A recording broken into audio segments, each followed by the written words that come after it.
Unforgettable 920.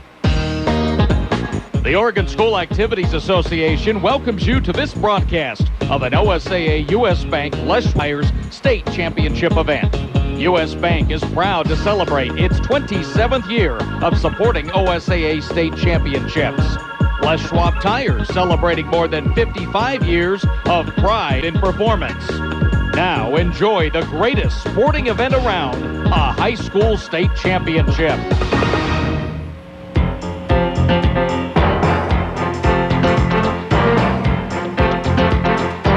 The following sports broadcast is an exclusive presentation of Eads Broadcasting and the unforgettable 920 KSHO.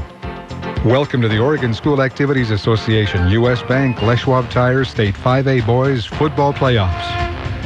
Today's game, featuring the West Albany Bulldogs, is brought to you locally by Economy Supply Building Center, City and Suburban Electric, Lassen RV, Albany Athletic Club, Power Honda, Snap Fitness of Albany, Linco Federal Credit Union, Burgerville, Crabtree Automotive, Mark Thomas Motors, Grocery Outlet, J&J Electric, Courtesy Corner Shell, Now Builders, Lynn Lanes, Willamette Community Bank, The Cutting Room, Les Schwab Tires of Albany, Figaro's of Albany, Wilson Motors, and by Lynn Benton Tractor. Now get ready for Bulldogs football. For all the action, here are Radio Ryan, Wally Ordeman, and a cast of thousands. Live on the unforgettable 920 KSHO. Well, good evening from Silverton. Plans have changed a little bit. We are not coming via Skype tonight. We come via the old cell phone, and we hope that it's going to sound okay because we've got a big one here tonight. I'm Ryan Pitts with Wally Ordeman and Jeff Kiter. Wally, there's a line in the movie Groundhog Day where Bill Murray is making his way off to see Punxsutawney Phil again. He stops and he says to somebody, this massive crowd, after he's already seen the groundhog for the first time, says, "Where's everybody going?" Somebody on the street says, "To Gobbler's Knob. It's Groundhog Day." And Bill Murray says, "It's still only once a year, right?" That's how we feel tonight as we sit here in Silverton. West Albany comes to Silverton still only once a year, right? We are here for the rarest of football occasions, a rematch. It very seldom happens in high school football that you get an opportunity for payback. That's the case for West Albany here tonight as they visit Silverton. It is the state quarterfinals of the OSAA U.S. Bank Les Schwab Tires 5A football state championship. West Albany looking to avenge their only loss of the year. Silverton looking to keep their perfect record intact. A full house on hand. It's a big one, Wally. It really is, and you're absolutely right about the rematch. West Albany has, when they saw that this was a possibility, when the power rankings were frozen, and they saw what the possibilities were that they might be able to beat Silverton again, they circled it. This is a biggie, and West Albany on the losing end of the last matchup by one touchdown, 28-21. West Albany has looked forward now to being able to come up here and hopefully reverse that fortune against the Silverton Fox team, a very good 10-0 football team. Now, if you want a little bit of a good omen, you can twist numbers basically any way you want, but very often in sports, when they talk about a rematch, you'll see about 50-50 split between people saying the team that won the first matchup has the advantage and the team that lost the first matchup has the advantage. In the playoffs in high school football in 5A since 2006, that's the reclassification, 6 times previously, teams that met in the regular season have met in the playoffs in the quarterfinal round or later. And of those 6 matchups, the team that won the first time has only won twice, 2 of the previous 6. So, if you're looking for a good omen for West Albany, that's it. And how many of those were at home and how many of those were on? I didn't dig that deep. The ironic thing, though, is this now will be number 7. West Albany has taken part in 4 of those. We all remember in 2006 against Corvallis, West Albany had beaten them handily during the season. Corvallis beat West in the state championship game in 3 overtime. But also in 2008, early in the season, West Albany went up to Jefferson, beat them 48-14, played them in the state semifinals, beat them 38-14. The following year, 2009, West Albany at Hillsborough. Early in the year, the Bulldogs won the regular season matchup by 3, lost in the state semifinals by 14 to Hillsborough. So the Bulldogs know about these rematches. They know this team, Silverton, very well. Both teams truly can say they did not play their best games the first time around. West Albany turned the ball over 5 times. Silverton turned it over 4. You can make the argument that West turnovers were a little bit larger where they took place in the game. but neither team was sharp. No, that's right. And this Silverton team, we didn't get the pregame we wanted. They're about ready to kick it off here. This Silverton team's only allowed 68 points on the season, but West Albany had 21 of those 68 earlier in the season. This West team's ready to go. 68 points in 10 games. The quick math, that's less than a touchdown a game. 6.8. We are set for kickoff. As Michael Dooley has it team, West Albany will get it to start. Jake Lacoste and J.T. Valenzuela are deep, and Dooley on the approach. The kick is a low squib. It's going to be followed by Soto, who will go back and pounce on it at the 21-yard line. And again, auspicious beginning for the Bulldogs on the kick. A low squib went right through the hands of Soto. All he could do was fall on it. The Bulldogs will start first and 10 from their own 21. And Ryan, I think Soto's probably a key in this game offensively for the Bulldogs. We know that Silverton will be keen on Jake Lacoste. No question about that. In the first matchup, they were very aggressive in getting to him. He still had 221 yards, but they really brought the action to him. I think it's going to be up to the Soto, it's going to be up to Valenzuela, it's going to be up to Breslin to take some of the pressure off of Jake Lacoste tonight. Bulldogs start without a fullback. It's Soto's offset to the left. They'll give it to Jake on first down. And the carry spinning off left guard for a yard, maybe two. And not much there as that draws the first ovation of the night from the standing room only Silverton crowd out in big numbers here tonight. Some other ways that you can take pressure off of the standout tailback for West Albany, Lacoste. Maybe some play action, maybe some shorter passes, some safe passes, and I think that's where Soto comes in. Would not shock me a bit if we see a little bit of variety tonight from West Albany, trying to take some of that pressure off of Jake. We've seen players wearing different numbers throughout the playoffs, but it's 44, Gabe Stone, who is offset to the left. Lahota on play action, back to throw. Going deep, got a man open. It's Breslin. Breslin looking for the ball. He couldn't find it. It's incomplete. And Brendan was wide open as he got behind the defense. Nick Peibel had the coverage. That would have been a touchdown if he put it on the numbers. Boy, isn't that the truth? And Breslin was open. He got behind the defenders, but he couldn't find the ball. Got turned around a little bit, which slowed him up. He's able to continue on that route. I think he's still running. The positive thing there is that they found Breslin with some space. One thing the Bulldogs did not do a lot in that first matchup was go to the air. There was not a lot of diversity. The Bulldogs held to their season low in total yards with 295. As on third down and 8, to give to Lacoste, running left, trying to turn the corner, looking for yards after contact, diving, and will have a first down if he's going to get across the 30, near the 32, and it is enough for a Bulldog first down. Dangerous there, a run on third and 8. Jake converts it. Well, we knew that it was very unlikely that the Bulldogs, especially early, Ryan, we're going to get a bunch of yards up the middle. Even though that West Albany offensive line is so good on the season, Silverton very good at stuffing the run. That time able to get to the corner, gets outside in the first down yardage. In the opening minute here, first and 10 Bulldogs from their own 32. Cody Lahota, the junior quarterback, under center, gives it to Jake right up the middle, and Jake will fall again for 2 near the 34. The middle of that Silverton defense, very, very strong, led by Chris Garcia, all-league defensive linebacker and tremendous running back in his own right. It's going to be interesting to see strategically, offensively, what the Bulldogs do here. If they try and get out of the middle of that field, Ryan, as we look from our vantage point here, it looks really muddy in midfield there. Closer to the hash, it's going to be a little bit stronger footing, I think, for the Bulldogs. Really torn up. As Lahota under center on second and 8, triggers Soto in motion right to left. Gives it to Jake again up the middle. Hit as he crosses the 35. Gets out near the 36-yard line. It's going to be third down and 6 upcoming here for West. Yep, just kind of test in the middle. We knew that it was going to be tough going up the middle for the Bulldogs. That time, just for the second play in a row, just kind of testing that. Seeing maybe if you can find a team. That offensive line's got their work cut out for them tonight. Third down at a long 5, short 6. Ball at the 36, and the yard to gain just barely across the 41. It's Cody Lahota. Again up under center. No fullback in the set. They have Soto just behind the formation to the left at the tight end. Gabe Stone to the right. Brendan Breslin, the receiver, to the right. J.T. Valenzuela left to give to Jake Lacoste up the middle with a seam and a first down. As Jake is going to get out to the 45-yard line. Again, straight up the middle, challenging the middle of that Silverton line, and Lacoste takes it for 10 and a first down. Well, how about over Buck's true left right shoulder one time, then over his left shoulder 2 times in a row, and that does get the first down yardage there. Powerful run by Jake, and good blocking right up the gut. So critical, I think, for West Albany to get a lead in this game and to establish that run, that they can run with big chunks, something they did not do in the first matchup. First and 10 here from their own 45, 9:23 to go in a scoreless first quarter. On the counter play, it's Jake behind right guard Again, counting for a couple on first down and took it out near midfield, short of the 48. Gain of 3 on first down. It's something I hadn't picked up on that play in particular. I didn't notice it earlier, but how about Gabe Stone in at fullback there on that play? Have we seen that yet this season? No, he's been in there since the start. Now Hiram Crook is back in and lines up as the traditional fullbacks. The Bulldogs go I formation. Breslin tightens the formation, and Soto split right. Now Soto creeps closer in motion as they give it to Lacoste. Off right tackle, Jake is hit and dropped. No gain. Maybe a short loss off the right side. Really the first time that Silverton's gotten good penetration. Quinn Dreyer with the stop. Third down upcoming, third down about 7. Well, with the exception of one pass to Breslin that went wanting, it's been a stubborn Bulldog team that's gone with Jake Lacoste all the way here. He's moved the stick twice. Big third down play here as the Bulldogs are right near midfield.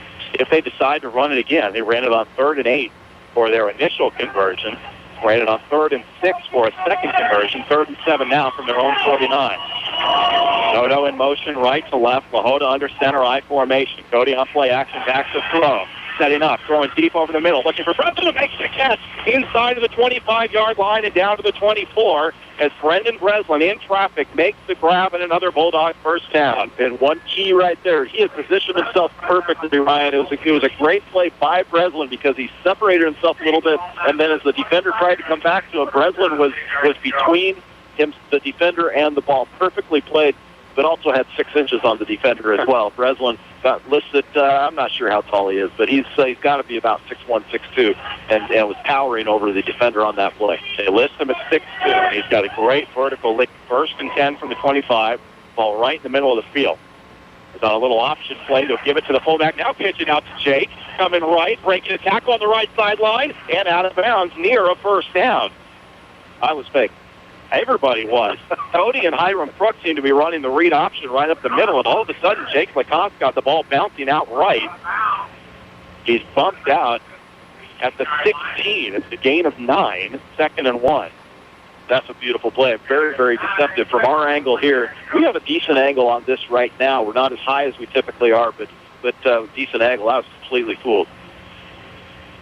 2nd down, about 2. Ball at the 16-yard line. Good opening drive here for West, trying to punch it in. Soto in motion and a flag. Jake shuffled in the backfield.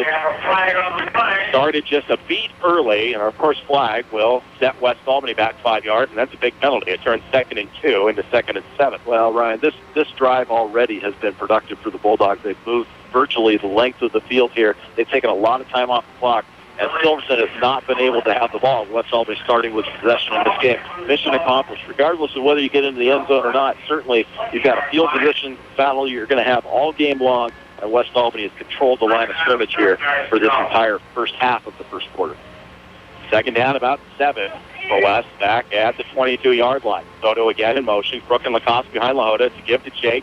Off right side, and nothing there for Jake. He'll fall forward for about a yard, bringing up another 3rd down. The Bulldogs have been tremendous on 3rd down on this drive. They'll need another one here, 3rd down, about 5. How about the halfback pass? We saw it in the first or second game. I think it was the second game at Lakers. Haven't seen that come out of the hip pocket of Coach Nyquist. What a beautiful spot this would be for that. Bulldogs have taken nearly 5 minutes off the clock on their opening march. Probably in 2-down territory here. 3rd down, closer to 6. Ball at the 21-yard line. Lahota back to throw. Pressure coming. Sets up a screen far side to throw the throw. Incomplete. Looking for Valenzuela. And over the top of his dad, it'll be 4th down and 6. And it appears as though the field goal team is coming out. Yeah, we saw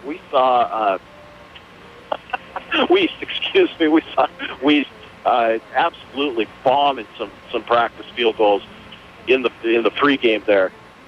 Weiss with a different number on tonight. Yeah, he's wearing 12, which worried me when he first came out. It's no knock on Chris Porter, but I don't think Chris Porter is the kicker that Matt Weiss is. And Chris Porter is listed as number 12 on the roster. But it is Matt Weiss out of the hole defending over the snap of Dion Webb from the right hash where the ground is a little bit better. It'll be a drive about 37 yards. The snap a little high, and it's blocked.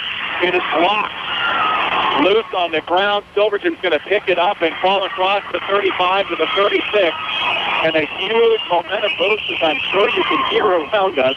Silverton watches West Albany march down the field, but then they block a field goal, and the Foxes will take over on their own 36-yard line. 1st and 10, 6:51 to go in the first quarter. Well, unfortunate. The Bulldogs, they got down deep. They got down to about the 16-yard line and then just couldn't put up any points from there. So he stiffened up, and we know what this defense can do. Can't be a surprise. West Albany. Now West has to play some D.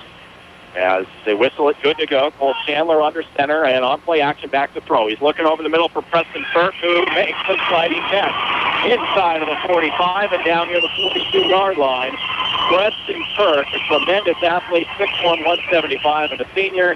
A sliding grab to the Bulldogs, 42, 1st and 10. Valenzuela in coverage, and he got a little bit behind the receiver. Roos wanted to come over, but Roos slipped there in the middle of the field, wasn't able to come over and make a play. Silverton in business. Quickly up to the line on 1st and 10. Chandler gives it to Garcia off right side, and Garcia hit after a short gain inside of the 40 to the 39, a pickup of 2. Big defensive line for the Bulldogs. Nice job of stuffing the run. Going to bring up 2nd and long. Tanner Gardner, Matt Stutt, Alex Boyd, Ryan Garcia along the defensive line for West. Soto, Clark, French, and Stone, the linebackers. Valenzuela at one corner, along with Jake Lacoste. As Chandler goes back to throw, setting up a screen. Got it to Ken Pike. Pike with his face caught from behind. A nice tackle by Stutt, but he'll be very close to a 1st down. Appears to be just short at the 32-yard line. It's going to be 3rd down and about a foot here from Silverton. Yeah, probably 2-down territory for them, Brian. It's West Albany needs to, how about a little Jackson mojo here? Early in the game, we'll get a little Jackson mojo and hope for a turnover here. 5:38 to go in the first quarter. No score. Silverton on the move now. 3rd down, less than a yard from the Bulldogs' 32-yard line. Chandler straight up the middle for a 1st down. Chandler on the key. Cole Chandler had the long touchdown run that opened the scoring back on September the 28th when these two teams met the first time. Just a sneak that time, but it's good for 3 and a 1st down. Let's remember Chandler, just a sophomore, has put up some pretty impressive numbers on the season. From what I can tell, just looking at the stats, that over the course of the season, his passing yardage there against West Albany the first time around, his 2nd best game of the season. Chandler sends Preston Kirk way out to the right. Jake Lacoste gets the matchup there. Pat Craig, the tight end, in motion to give us to Garcia off right side. Garcia upended after a couple, getting down near the 26-yard line. Gain of close to 3 on 1st down for Chris Garcia, 6', 200-pound senior. Silverton, Silverton running backs running hard and hitting the line of scrimmage quickly here. Offensive line, they are well coached. Getting a little surge here against the West Albany defensive line right now. Again, down at 7. Now it's Nick Teibel, the receiver to the left. Kirk to the right. Chandler rolling right, looking to throw. Sets up, fires for Kirk on a comeback. He's got it for a 1st down. Down to the 15-yard line before he's shoved backwards. They're going to give him progress, I think, up near the 14. 1st down for Silverton, and the Foxes showing that healthy mix that they use so well all season long here. Move into the red zone. Yeah, you stole my line there, Ryan. They are mixing it up big time. Really keeping West Albany on their heels right now as they have moved the ball up the field with ease into the 6. Nice mix of run and pass. With 4.5 to go in the first quarter. Silverton at the Bulldogs 15, 1st and 10. Teibel going in motion left to right. Give it to Garcia on a counter coming left with a little bit of space. Garcia will get down near the 10-yard line, just shy of the 10 at the 11. It's a pickup of 4. Even on this opening drive, Wally, you see the Bulldogs, when they took the ball, got some great 3rd down conversions. So those 1st down carries for Jake, 3, 2 for Garcia, about 4, 5. Yep. And Garcia averaging 5.2 per carry on the season, 115 a game. Productive runner. 2nd and 6 from the 11. Here's where Kirk becomes such a big target in the red zone. Chandler on play action, looking for Kirk. Fires to the end zone, and it is caught for a touchdown. Preston Kirk, as advertised, with the catch for a Silverton touchdown. And after West Albany dominated the clock, got all the way down to the field goal range, had their kick blocked, Silverton comes down with ease, and they take a 6-0 lead, point after coming. Impressive offensive drive there. Nice mix of run and pass, and really had West Albany on their heels. 3 for 3, I believe, in completions, maybe 4 for 4 in that drive for Chandler. Nice, impressive drive to try and make this 7-0. Dooley looking for the point after. His kick is up, and it is good. 3:51 to go in the first quarter. Silverton strikes first. It's the Foxes 7, the Bulldogs nothing. We'll take a break and return to 920 KSHO. Making life easier and more productive, that's what Lynn Benton Tractor can do for you. And it all begins by discovering how the full line of Kubota equipment can help. Lynn Benton Tractor, we're still doing business the American way. Highway 99E Tangent. Taking a detour down a gravel road isn't fun for you or your tires. Luckily at Les Schwab, along with great prices, all of our car or pickup tires come with the kind of protection most other places don't give you, like free flat repairs and more. Les Schwab, doing the right thing since 1952. Albany Burgerville is celebrating 50 years of serving customers fresh, great-tasting food with a mission to serve with love. Pick up a Burgerville card now and earn rewards cash for every dollar spent. See store for details. Stop by Burgerville after the game. Order a famous Tillamook cheeseburger. Open 7 a.m. to midnight Fridays. Hi, I'm Dave Wood, President and CEO of Willamette Community Bank. We are proud to support our local high school sports, music, and scholastic programs. Be part of the team and get behind our schools and our future leaders. Willamette Community Bank, service like no other, we promise. Member FDIC, equal housing lender.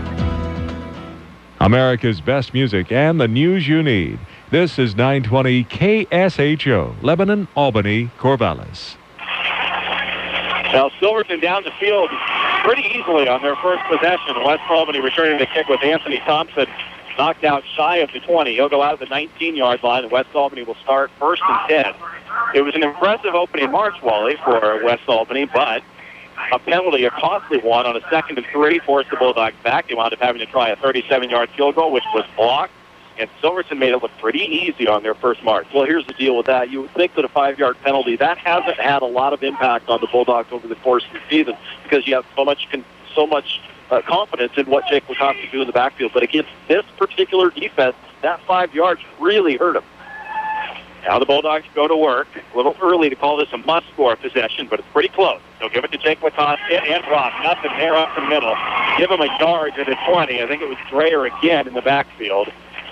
And that Silverton defense, it would be really something, I think, to look at the tape from last year and then look at this year, just to see the differences for Silverton, a team that gave up 500 rushing yards to Jake Lacoste last year, held him, and I'm using air quotes here, held him to 220 the first time, but not giving him the big runs here so far. Early yet, 3:17 to go in the first quarter, 7-0 Silverton. 2nd and 9 for West from their 20. Jackson Soto in motion. From right to left to give to Lacoste, trying to cut back up the middle, and Jake is going to be ripped down at about the 23-yard line. A gain of 3 and another 3rd and long upcoming here for West Albany. Yeah, this West Albany offense is not built for 3rd and long, Ryan, and that's the situation they found themselves in several times already in this game. 2:52 and counting here in the first quarter. Bulldogs down 7-0 to Silverton. But that 3rd and long, that it tests you. You cannot continue to put yourself in that position. This not as long, 3rd and about 6 here. They're calling it 3rd and 7. West Albany's got to try and get themselves out of these types of situations. Cody Lahota under center. On play action, back to throw. Sets up, pressure coming. Fires looking for Breslin, overthrown, incomplete. Over the head of Brendan Breslin, a 3 and out for West Albany. And the kind of start that you couldn't have here tonight in this hostile atmosphere. Felt pretty good, Ryan, taking 5 minutes off the clock and driving down about 60, 65 yards down to the 16-yard line and then get stalled. Silverton comes back, completely taking all the momentum out, all the wind out of the Bulldog sails here. Boy, now you're going to give Silverton tremendous field position. Nick Seibel stands at midfield as Breslin's going to have to get off the front of his life here to try and back Silverton up. Snap, a little high. Breslin, no problem getting it down. And very high, not deep kick. Seibel signals for a fair catch. It will take the Bulldog roll, thankfully, as it will go all the way down to the 40-yard line where it's down. A 37-yard punt. No return. And Silverton starts 1st and 10 from their own 40, leading 7-0 with 2:17 to go in the first quarter. Boy, if you're Silverton, don't you have to come up and fair catch that ball? You've got to be able to come up and make that catch. He lost 15 yards on that roll. I think Seibel felt that by sprinting up to the ball, he'd really endanger himself and try to make a difficult running catch. But it did take a fortuitous Bulldog bounce. Now Silverton to work. 1st and 10 short field, their own 40. 2:17 to go, first quarter, 7-0 Foxes with the lead. Chandler bringing Seibel in motion. Faking it to Tybal. Back to throw, looking for Kirk, who is open and drops the ball across the middle. Valenzuela adjusted his route ever so slightly, and Kirk could not haul it in. Yeah, Roos there, too. He had his eyes on the ball, too. Ball thrown just a little bit high. Any one of three players probably could have grabbed that ball right there. Bulldogs fortunate that wasn't a reception, because if he does make that grab, yeah, two Bulldogs converging. If they can't get him right there on the spot, he's gone. Preston Kirk, we've seen him on the hardwood. He's quite a leaper. I believe he's the high jump champion at 5'8". As it's Tybal in motion. Instead, they give it up the middle to Garcia with a little bit of a crease. Garcia's going to burst for about 8. Shy of the first down, near the 49. It's going to be third down and very short. They faked it to Tybal on the sweep and gave it right in the middle of Garcia. Call it 8, third and 2. The Bulldogs can't keep relying on their safeties and corners to be coming up and making tackles. It's got to be the line's got to have some impact there on these running plays, especially up the gut, to at least slow the running back for Silverton. Garcia and Pike offset behind Chandler on third and short. Tybal again in motion. They'll give it to Garcia right side. He is met and dropped. Nothing there. Did not get anywhere. It's going to be fourth and short, and a decision early here for John Mannion. Fourth down at about a yard. They'll put it down at the 49. And here comes the punt team. It's Mannion playing it safe here early on. Really surprises me, Ryan. The way their defense has played so far in this game really shocks me here. Playing the field position battle, though, unless they're going to try and fake this, which, gotta always keep that in mind. But really surprised me they're going to put this in the air. Wyatt Arrington is the punter. J.T. Valenzuela deep, and Arrington does punt it. A low, wobbly kick will hit at the 21 and die. And turf, not a lot to give to it, as it will bounce dead just inside the 18-yard line. 33-yard punt with no return. West Albany ball, 50.3 seconds to go here in the first quarter. U.S. Bank has been proud to sponsor the OSAA State Championship since 1984. Whether you are buying a car, consolidating bills, or paying for one of life's unexpected surprises, U.S. Bank has great rates on loans and lines of credit tailored to meet your needs. Stop in and see what U.S. Bank has to offer. U.S. Bank, all of us, serving you. See banker for details, subject to normal credit approval. Installment loans and lines of credit offered by U.S. Bank National Association ND, Equal Housing Lender, member FDIC. My goodness, well done. Lahota, right hash, gives it to Jake Lacoste on first down. Jake bounces off a tackle and gets 3, maybe 4, just across the 22-yard line. It's going to be second down and 6 upcoming for the Bulldogs in the final minute of the first quarter. It's been a swift first quarter. The only touchdown belongs to Silverton. Good lead block. Alex Floyd got out a little bit in front there, got a little bit of a cushion. Going to give him a gain of 5 on that play. Probably get one more play off here in this quarter. West Albany has a chance here to make a statement, because it appears as though Silverton was in prime position to maybe go up 2 touchdowns early, just like they did in that first matchup a little bit over a month and a half ago. Second and 5, Lahota back to throw. Rolling left, buying some time under pressure. Keeps it deep, up for grabs, and it is knocked away, incomplete. Valenzuela and Tybal jockeying for position. It falls harmlessly to the turf. It'll bring up third and 5, 2.5 to go in the first quarter. Yeah, third and 5. How huge would this Bulldogs could just move the sticks, go into the second quarter with a starting the second quarter with a first down here. This is a really big early play here in this game. It's almost a shame that leaves a little time on the clock. I think you'd like the turnover between quarters to talk about this third and 5. Lahota went all the way to the side to get the play. Now he's back in on third down and 5. Bulldogs on their own 23. Right hash mark. Valenzuela to the left. Lahota back to throw. Set up a screen for JT, who has to go through his fingertips. Incomplete. A little high as they were setting up the tunnel screen to the far side. It's incomplete, and that will end the first quarter. When the second begins, the Bulldogs will be punting through 1, Silverton 7. West Albany nothing. We'll take a break and return with the OSAA, U.S. Bank, Les Schwab Tires 5-Day Football State Championships on KSHO. If you'd like to do it yourself or need helpful advice doing it, your neighborhood Ace Hardware and Contractor Center can help. Economy Supply Building Center has been that helpful place for over 58 years. Economy Supply Building Center, where Highway 34 becomes Tangent Street in Lebanon. Join the fun at the Albany Athletic Club. Group fitness classes from low-impact dance to traditional circuit training, plus racquetball and more. Watch your waistline shrink and your health improve every day. Start now at the Albany Athletic Club on Hickory next to Tom's Garden Center. Need some electrical work in your home or business, but it just seems like too small of a job to call the pros? No matter what the job, call City and Suburban Electric. Proud to be a contributing member of our community. City and Suburban Electric. Call 451-5609. Lassen RV at Albany has the new RV models on the lot now, ready for you to buy. Lassen RV Service Department has a new truckload of parts and accessories on sale just in time for fall fix-up. From changing a light bulb to rebuilding your entire RV. No job is too big or too small for Lassen RV in Albany, where friends send their friends. 920 KSHO. We welcome you back to Silverton High School. Start of the second quarter, 4th and 5 for West Albany from their own 23. In punt formation with Brendan Breslin back to punt. Nick Tybel back to receive. A little pressure on as Breslin gets away another very high, good kick. And Tybel with the fair catch to a knee at his own 48-yard line. 29-yard punt. No return, and again, Silverton with a short field. Breslin did a nice job to field that very low snap to him, but the sure-handed receiver goes down and gets off a decent kick. But Silverton with great field position to start here with the ball at their own 48. Just going to reintroduce ourselves. Ryan Pitts, Wally Orderman, and Jeff Kiter here in the state quarterfinals from Silverton High School, a Mid-Willamette Conference rematch. As on first down, a pitch to Pike, running right. Pike is up to the 50. They'll give him 2 on a pitch to the right side. Carson French on the stop along with Cole Zumwalt. And Brian Garcia. Nice job of wrapping up. Did a nice job of wrapping up. Short gain, going to bring up 2nd and 8. In fact, on the PA here, which maybe you can hear over, it's very tinny PA. They say 2nd and 9. It is closer to 2nd and 8 with the ball at midfield.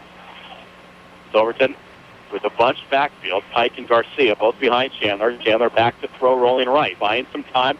Has time, sets and fires for Kirk along the sideline for a first down. Preston Kirk inside the 40-yard line. Obscured a little bit by bodies on the spot, but he will have enough for a Silverton first down. And that's a dilemma, Ryan, for JT Valenzuela out there, because Kirk went out there, planted his foot, and Valenzuela's still got to give him a cushion, because if you come up on him too fast, with the time the Chandler's got to pass, they could do a little pump and go. Kirk take off, and they throw that deep. He can't. He's got to give him that kind of cushion. First down at the 39-yard line of West Albany. 1 minute into the second quarter, 7-0 Silverton. Chandler straight drop, back to throw. Pumping, and now goes deep for Kirk. He's got him along the sideline. Kirk makes the catch and out of bounds inside the 10. You rolled it. You nailed it, Wally. A little hit and go, and Kirk, boy, is he a factor. And they set it up perfectly, Ryan, with that previous play. And you could almost feel that coming. I didn't want to be that prophetic when I said it. You could just almost feel. They knew that it was single coverage out there. As good as JT Valenzuela is, that's a dangerous spot to be in when you're one-on-one coverage with that kind of receiver. First and goal at the 10.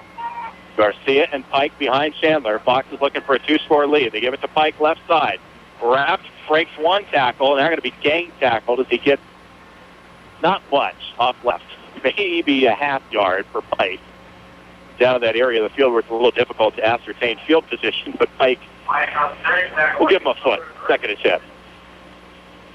Dangerous spot. And I said to you off the air when we were at commercial break there at the quarter, Ryan, the Bulldogs you almost get the feeling maybe they're just going to need a couple of breaks. This would certainly be one of them if they could turn them over here. Trevor Bledsoe, the 6'6" receiver, into the left. Preston Kirk goes in motion to the right. There's movement. Movement on Silverton. Arrington, an extra receiver to the right, flinched before the snap, and now let's hope that this maybe has the same impact as the motion penalty had on West Albany in the first quarter. Brian, I was looking back at what Silverton did against West Albany in the last meeting, because right now the damage is coming through the air from Silverton.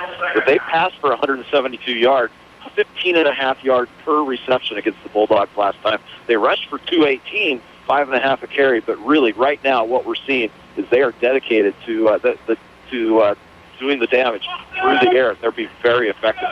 Now they've got Kirk isolated to the right here on 2nd and goal at the 15. Chandler back to throw a little pump. Wants to come back left. covered nicely by West, and it's almost intercepted. It's intercepted by Gabe Stone down the near sideline. Stone will be brought down by Chandler out at the 44. There's a flag way behind the play that came after the pick. It was fairly picked by Zumwalt, went through his hands. It was picked by Gabe Stone, as they'll check the penalty, which I'm sure came after the change of possession. Cole Chandler saved what might have been a Bulldog touchdown as Gabe Stone was rumbling the other way. It's a personal foul on West, but I believe, again, that this is a post-possession penalty. Yeah, no question. Way late in that play. It's too bad this is going to come back 15 yards, but what a huge play here as we asked for some mojo, and we got it. The Bulldogs are going to have offensive possession. It's a personal foul on West Albany, but it came again after the pick, and there's the signal. First down Bulldogs, so a huge defensive play. The penalty hurts, but the change of possession is much bigger as West Albany will take it 1st and 10, backed up to their own 12. So is that a spot on the foul? And then 15 yards from there? That's almost what it looks like. Yeah, he was on the spot. Okay, he was on the run back at about the 40 when that flag was thrown. The spot of the foul certainly takes it way back. Bulldogs with a long field, but at least they've got the ball right now, stuffing Silverton, or not stuffing Silverton, but creating the turnover there with the interception, going the other direction. Typically, that's from the end of the play, and sometimes the rules in high school can be a little bit tough to figure out, but this one does back the Bulldogs up to their 12. They have it 1st and 10, 9:52 to go in the first half, trailing 7-0. They give to Lacoste. Jake with a little bit of space, trying to get outside on the right. And Lacoste will pick himself up about 5, maybe 6. He's able to bounce it to the outside and get near the 20. Say 7 to the 19. Nice run to the outside. That's where a lot of the productivity has been offensively for the Bulldogs in the running game so far. Moved the 6 a couple of times in the early series up the middle, but you almost get the feeling here that it's going to be the corners that Jake's trying to reach, which means a lot more running. You got to get a lot further to be able to turn up field if you're trying to get the corners. 2nd down and 3 for the Bulldogs from their own 19. Soto creeps in motion. They give it to Jake Lacoste, coming to the left. And Lacoste is dragged down. Should have a 1st down as he gets out close to the 24. And it will be enough for a West Albany 1st down. And even just that one 1st down, Wally, is big. Yeah, you got to get your defense off the field for a while here, Ryan. And moving the sticks is how you do that. They've got to be able to grab some Gatorade over on the far side, get some rest, and you can't have your defense on 60, 70, 80% of the time on the field. West Albany scored 21 points against Silverton on the 28th. Since then, Silverton has allowed 6, 0, 7, 7, and 0. They have not allowed more than 7 points since September the 28th. That's just incredible. It's 68 for the season in their 10 games. Gives to Lacoste coming left, looking for a block. Cuts back up the middle. He'll get across the 35-yard line, riding his tackler for a 1st down out to about the 37. 12, they'll say, for Jake Lacoste, and another Bulldog 1st down. Yeah, and you'd love to see the Bulldogs approach you midfield here. Things change. They're near the 40 here. If you can cross into the other side of the other team's territory, then the play opens up a little bit. You've got some more options. Right now, you're a little bit more conservative when you're on your own end, less likely to pass, keeping things a little bit safer. 1st and 10 from the 36. Left hash mark, I formation. Lahota back to throw now. Well, he wanted to pitch. That was shut off. Now he's going to heave deep into coverage, and it's going to be knocked away. Incomplete. A couple of Silverton defenders peep. Looks like Matthias Kinsey had a shot at it for Silverton. It falls to the earth, incomplete. Now, when you've got that much air under a pass, you're throwing it to Valenzuela, who's probably listed, at about 5'10", maybe 5'9"? 5'9". You put that much air in, you've got man-to-man coverage on Valenzuela, but you've got a safety roaming in zone back there. Ends up being double coverage because he's got enough time to get over there. Very dangerous pass. On the near side of the field, he had Brendan Breslin, who is listed at 6'2", but again, we say can really lead. Matched up against Nick Heibel, who's 5'9". Big height advantage there. Give to Lacoste on 2nd and 10. Jake will stumble for a couple. Now close to the 39-yard line. Gain of close to 3, and another 3rd and long coming here. 7:54 to go in the first half. 7-0 Silverton. Really seems like a quick first half. Boy, it sure does. Rolling right along. I just asked Jeff Hyder how many carries Jake Lacoste has already. 15 carries already in this game. 7:42 to go and counting in the second. 70-plus yards. Jake in the first matchup had 212 yards. and 2 touchdowns. It's a tremendous night for just about anybody, but it took him 39 carries to get there. And this is a kid who averages nearly 10 yards per. They'll toss it to Jake, who wanted to run an end around. Now Jake wants to throw with a flag down. Jake in all sorts of trouble. Is hit. Are they going to call this a fumble? No, they'll say incomplete. A busted play from the start. There's a flag down right in the middle of the field. Looks like in the area of a hole. The Bulldogs, I don't know if they wanted to run a reverse and it was blocked or if they just wanted to run a halfback pass.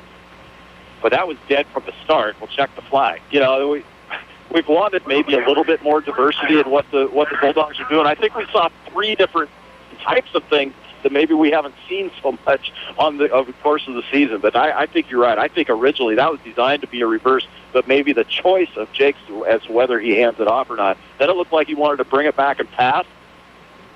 Wow. Well, the flag is on West Albany, no question. They're signaling to the sideline whether it wants to be accepted or declined. Silverton is definitely going to decline. It's pass interference against West Albany. An interesting offensive pass interference. It had to be an eligible receiver was heading out and thinking maybe it was going to be a reverse with blocking downfield. Man, that's a strange call. This officiating crew, you know, the first time we were here, we were very frustrated with what we were watching on the field and the types of calls. Block calls on downfield blocking. Really a lot of holding calls. We saw a lot of hankies. This crew is from Bend, yeah, and I have on good authority, and really so far have been pretty conservative about throwing the flag. A 4th and 7. West has to punt as Breslin gets away a wobbly kick that Tybal will again let bounce. And thankfully, he does, as it will roll all the way inside the 20 and down to the 19-yard line. 42 yards on this punt from Breslin, no return. And at least the field position turns around a little bit for West. 1st and 10, Silverton from their own 19-yard line. At Les Schwab Tires, they guarantee their service like they guarantee their tires. Backed at more than 400 stores throughout the West, Les Schwab Tires doing the right thing since 1952. And I didn't say it before, but during or after the game at Albany, you can grab a hot and ready $5 pizza at Little Caesars. It's across from the mall on Gary Street, the new and only Little Caesars in Albany.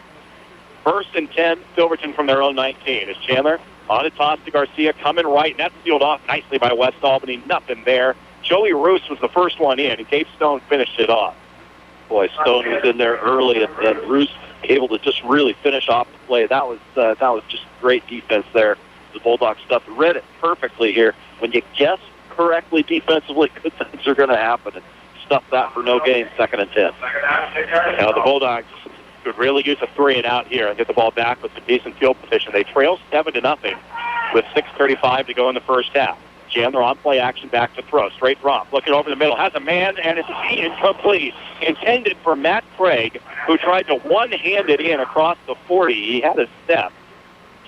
Could not make the one-handed grab. It will be 3rd and 10. Let's see if the Bulldogs bring some heat on Chandler here. Yeah, and I watched him on his route, and he slowed up his route, Ryan. If he keeps his momentum on that route, he doesn't have to try and one-hand that. He's probably still running. 3rd down and 10. Silverton changing the personnel, bringing in an extra receiver, Trevor Bledsoe. Again, he's a 6'6", 195-pound senior. 4 receivers in the formation for Chandler. Under center, he brings Kirk in motion left to right. So 3 receivers right as Chandler goes back to throw. Under some pressure, steps up and will go down. A short gain across the 20 near the 21. But good pursuit. It was Soto who tripped him up. And on 4th and long, Silverton will have to punt. That's a great defense. It's a great defense right there by the Bulldogs. They force the 3 and out. They're going to get the ball. We see Valenzuela lined up at about the 50. Not giving the kicker a whole lot of respect here. Bulldogs should get the ball back with great field position and plenty of time on the clock. Harrington was not real sharp. Big game warm. It's a high snap up to get it and has time to get away. A low wobbly kick towards the sideline. It will roll into Bulldog territory and be down at the 43. 36-yard punt. A good roll helping Harrington. And West Albany will start 1st and 10 with 5:49 to go in the first half. If you want the latest information on your favorite high school teams, you can log on to OSAA.org and the OSAA Score Center. The OSAA Score Center has schedules, scores, and official rankings for all member schools in all team sports. At OSAA.org, you'll also find playoff brackets, broadcast schedules, and historical records. For more information, visit OSAA.org. KSHO.org. How cool would it be right now? 5:49 to go here if West Albany could keep Silverton from touching the ball again offensively. Now they'll try keeping it on the ground on first down. Jake Lacoste takes it across the 45 to the 46. Pick up a 3, nearly 4. That's been pretty standard for West on first down. 3, maybe 4 yards. Call this second down and 7. 5.5 to go in the first half. 7-0 Silverton. The Bulldog defense has really stood up since that initial Silverton possession. And what that has done is it has taken this Silverton crowd out of this game right now. On a touchdown here, it really silenced them. Second down and a long 7. Lacoste with a carry. Hit almost immediately. Jake, we're so used to seeing him really explode into the hole. Really hit the hole hard. And that time, a little bit of hesitation. There was just nothing there. Well, a yard. Right. We talked, sorry, Ryan, I keep talking on top of you here. We talked coming up here tonight about the previous game, how Silverton really seemed to bring the aggression to Jake in the last matchup, whereas a lot of teams let Jake come to them, and then they try and do something about it. This Silverton team didn't seem intimidated last time, and right now they're bringing the action to Jake. It's making him not hit the line of scrimmage quite as hard as we're used to seeing. They're down in a long 6. Has Lahota, a little misdirection. Pitch to Jake coming left. Looking for some space. Breaks the tackle up the sideline and is going to have a first down. Waited to see if he had stepped out. He did not. They will mark him just inside, just outside the 40. It is a first down for West on a beautiful misdirection play. They faked it to the fullback going right. Pitched it to Jake coming left. He takes it to the 40, first down West. Yeah, and the key there is the pitch. And it was beautifully done by Lahota. Put it right in the breadbasket, able to get it in stride and take it for the first down yardage. First and 10 from the Silverton 40. Lahota gives it to Jake, off right tackle. Hit and drop, no gain. Maybe a foot if they give him any sort of progress off to the right side, as Max Wilson was there to meet him. The middle of that field is really, really muddy, and it's difficult to get going when the ball's spotted in the center. Yeah, and it's not an illusion either, because you look at the white jerseys of the West Albany Bulldogs. They are getting browner and browner as the game goes along here. West a little slow getting the play from the line of scrimmage here. Got to keep an eye on the back judge here. Don't want 5-yard penalties for delay a game, motion, any of those kinds of things. Pretty close, and there's a flag to the far side. I had to say it. Wow. The back judge had his hand up. It looked like he was reaching into his pocket, and then the side judge threw a flag for motion against West Albany. So second down and becomes a second down and 15 as the ball now down to the Silverton 45. 3:51 to go in the first half. Silverton continuing to lead 7-0. Right tackle, I believe that was Brandt on the right side. Just got a little bit eager. Jump. We'll bring up second and 15. If the Bulldogs go to the air again here. 2 receivers left, 1 to the right. They do want to pass. Lahota going deep, looking for Breslin. Breslin's out there, and he cannot make the catch with good coverage out there. Believe again it's Tybel on the far side. That number a little dark now in the mud, but Breslin not able to pull it in. It'll be 3rd and 15. Yeah, really well defended there. Got himself between the ball and Breslin there. Breslin not able to go up and make the grab. Although he's got that size advantage, that time really nicely timed by the defender. 3rd and 15 here for the Bulldogs. By throwing it there, and you assure yourself you've got to throw it again. 3rd down and 15 at the Silverton 45. 3:45 to go in the first half. Lahota under center. Soto inbounds, Wayla left, Breslin right. Lahota back to throw. They'll run and draw on it. Shot for a loss of about 5, maybe 6. Well, many times over the years, we've seen West Albany run that draw on a 3rd down and long. They tried it here in Silverton, and that's tough. Yeah, and I think it's we came to a football game, Ryan, and a chess match broke out. And that what we're seeing is that chess match and the strategy. But I think that draw was absolutely the right call. West is suffering through the air right now. Lahota's having trouble finding open receivers. I think it was a great call. I think it was a great guess by the defensive coordinator for Silverton. And they got it. They called it right. 4th and 21. Breslin's punt is fair caught by Tybel at the 19-yard line. 31-yard punt with no return. And again, the field position battle continues. Silverton will take it from their own 19. 1st and 10 with 3:02 to go in the first half. Farmers Insurance is the right choice for auto insurance, home, life, business, boat, and RV insurance, and a whole lot more. Your local Farmers experts are Roland Brower and Tim Finley on 9th across from R. Thomas Motors in Albany. Go Bulldogs. another critical possession. Aren't they all in the playoffs? So West needing to stop here before the half. As they'll give it up the middle, and Garcia is drilled in the backfield by Gabe Stone. Or is it Pike? I think it's Pike, 32 at the carry. Either way, met for a loss of about a half yard. Gabe Stone is having himself a defensive game so far. He is guessing right, and they're not getting a helmet on him, Ryan. Gabe Stone really having free reign right now. At that time, beats the ball carrier right at the line of scrimmage, no gain, 2nd and 10. Now it's Cole Chandler who had to come all the way to the sideline. The ball at the far hash mark, left hash mark, the sideline all the way to his right. Back in, having to hurry here on 2nd and 10. Silverton at their own 19. I formation offset. Chandler running an option right. Pitches it for Pike, trying to change direction and nowhere to go. Again, back to the line of scrimmage, and that's it. Soto and French all read it well to the right, 3rd down and 10. You almost get the impression, Ryan, that if Silverton was able to bust a big play, then they would start reaching into their pocket. Coach would for some timeouts maybe and do a little clock management. Now I think they're hoping that the clock will run, and Coach Nyquist, Bulldogs get a stop here, they're going to get the ball back here in the second quarter. But just under 2 minutes to go. Then that strategy changes. West Albany possibly with some times, and yes, I believe you're right. We're going to see a timeout. I'm signaling to you timeout because Cole Chandler's just standing on the sidelines with Sean Mannion, and now there is the timeout, letting the play clock run all the way down. A timeout. We'll observe it too and come back. 7-0 Silverton. 1:41 to go in the first half. Back in a moment at KSHO. The short drive to Corvallis will save you time and money. This is Steve Buckner from Wilson Motors, inviting you to experience the notable difference at Wilson Motors, 5th and Buchanan in Corvallis. Check us out at saveatwilson.com. Figaro's in Albany now has the ultimate super combo and the ultimate super meat, only $16.99 or $17.99 baked. Albany Figaro's in front of Fred Meyer. And ask about their gluten-free crust, 541-924-9303. Competition is tough in the hairstyling business. The cutting room on Pacific across from Pops doesn't mind, because just like the Bulldogs, we strive for excellence with confidence. The cutting room wants to be your salon. Call us for an appointment at 541-928-0811.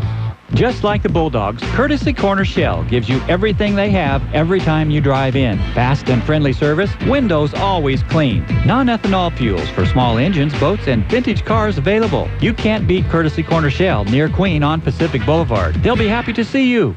Unforgettable 9:20. 3rd and 10. Silverton with the ball at their own 19-yard line. 1:41 to go in the first half. Chandler rolling left, looking to throw. Under some pressure. Steps up, fires into the turf. Incomplete. Pressure coming from Carson French. It's 4th and 10. And that saves the Bulldogs the timeout with 1:36 to go in the first half. West is going to get it back. And off the air, Wally, we discussed, do the Bulldogs get aggressive here? Remember in that first matchup, eerily similar. West got the ball towards the end of the first half. Really tried to go for it, put the ball in the air. It was intercepted, led to a Silverton touchdown. Really surprised that they went to the air on that play. The Bulldogs did get some pressure on him in a horrible kick. And not a good kick by Arrington. Headed to the sidelines. It will skip out of bounds. Took a friendly bounce. Still out at the Silverton 48-yard line. Winds up a 29-yard run. Not all that bad, all things considered. There were some oohs and ahs as it came off his foot. Looked like we might have a shot at that ball up here in the back row of the stands. Ryan, the Bulldogs have to have very short memories. This isn't where they can be thinking about what happened last time. They've got to be aggressive here. 1.5 to go. Do you have all 3 timeouts? I believe so. I believe so, too. And the Bulldogs, they can move the 6-1. I don't know that we'll see them exclusively go to the air here. They've got those timeouts that they can use. So they're in the Silverton side of the field. Give it to Lacoste, who slips and is hit in the backfield. Right in the middle of that hideous turf. Went right into Quinn Dreyer, a loss of a yard. It's going to be 2nd and 11. The clock winds. Minute 16, minute 15, and the Bulldogs showing no want to stop it. Yeah, and if that first play is productive, I think we do see the timeout. But that now I think Coach Nike was probably thinking, hey, if we don't get something here on 2nd down, we're going to go into the locker room here, be shut out. 2nd down and 11. Under a minute now in the first half. 55 seconds. Lahota takes the snap, goes back to throw. Sets up, under pressure, and will go down in the backfield. Sacked is John Mannion. Ball was fumbled. Are they saying Silverton ball? Silverton says it's their ball. No official signal yet. The officials getting together. Silverton still saying their ball. And it is. Oh, my goodness. A fumble on the play recovered by Silverton. And the Foxes will take it at the Bulldogs 49 with 40.5 seconds to go in the first half. I mentioned Groundhog Day in the intro, and this is getting ridiculous. Boy, this is eerily reminiscent of what we saw last time. Coach Mannion out on the field for Silverton trying to get explanations here. I think he thought that too much time had come off the clock and was trying to get some time put back on. Bulldogs need to stuff him here. Boy, do they have first and 10 now at the West Albany 49. 40 seconds to go in the first half. Silverton, I believe, with 2 timeouts. Kirk in motion right. Chandler back to throw, looking that way. Sets up firing. He's got Kirk all alone. And Preston Kirk down the sideline, inside the 20, inside the 15, with 30 seconds to go in the half. And here we go again. It's like we never left. This is phenomenal. It's the exact same script from the first matchup this season. At the 15-yard line, first and 10 Silverton with 30 seconds to play in the half. As the clock stopped, a timeout taken by West Albany. Well, the clock ran for 3 seconds. It's down to 27.6. I don't know if they'll address that. About 3 seconds came off the clock.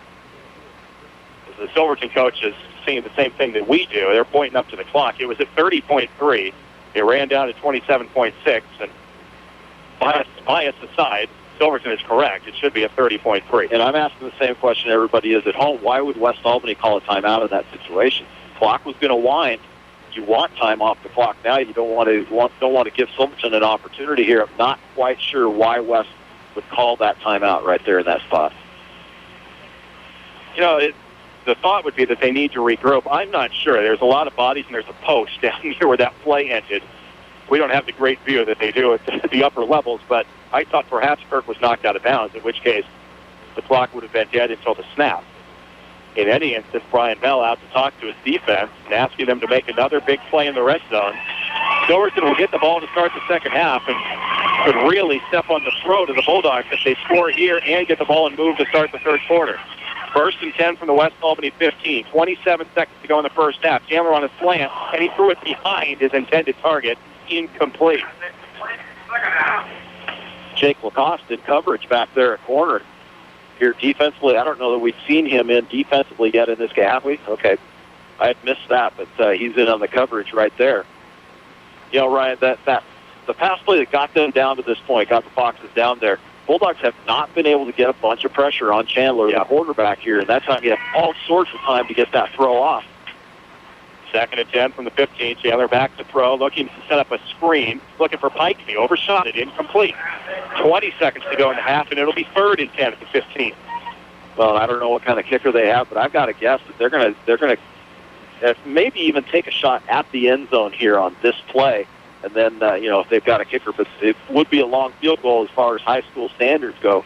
But this is a big play. Third and 10 here, 20.4 to go here in the second quarter. The Bulldogs trying to keep this a 7-point lead for Silverton. I'd be shocked if they did go to the end zone here. Preston Kirk has been able to do just about anything he's wanted in the first half.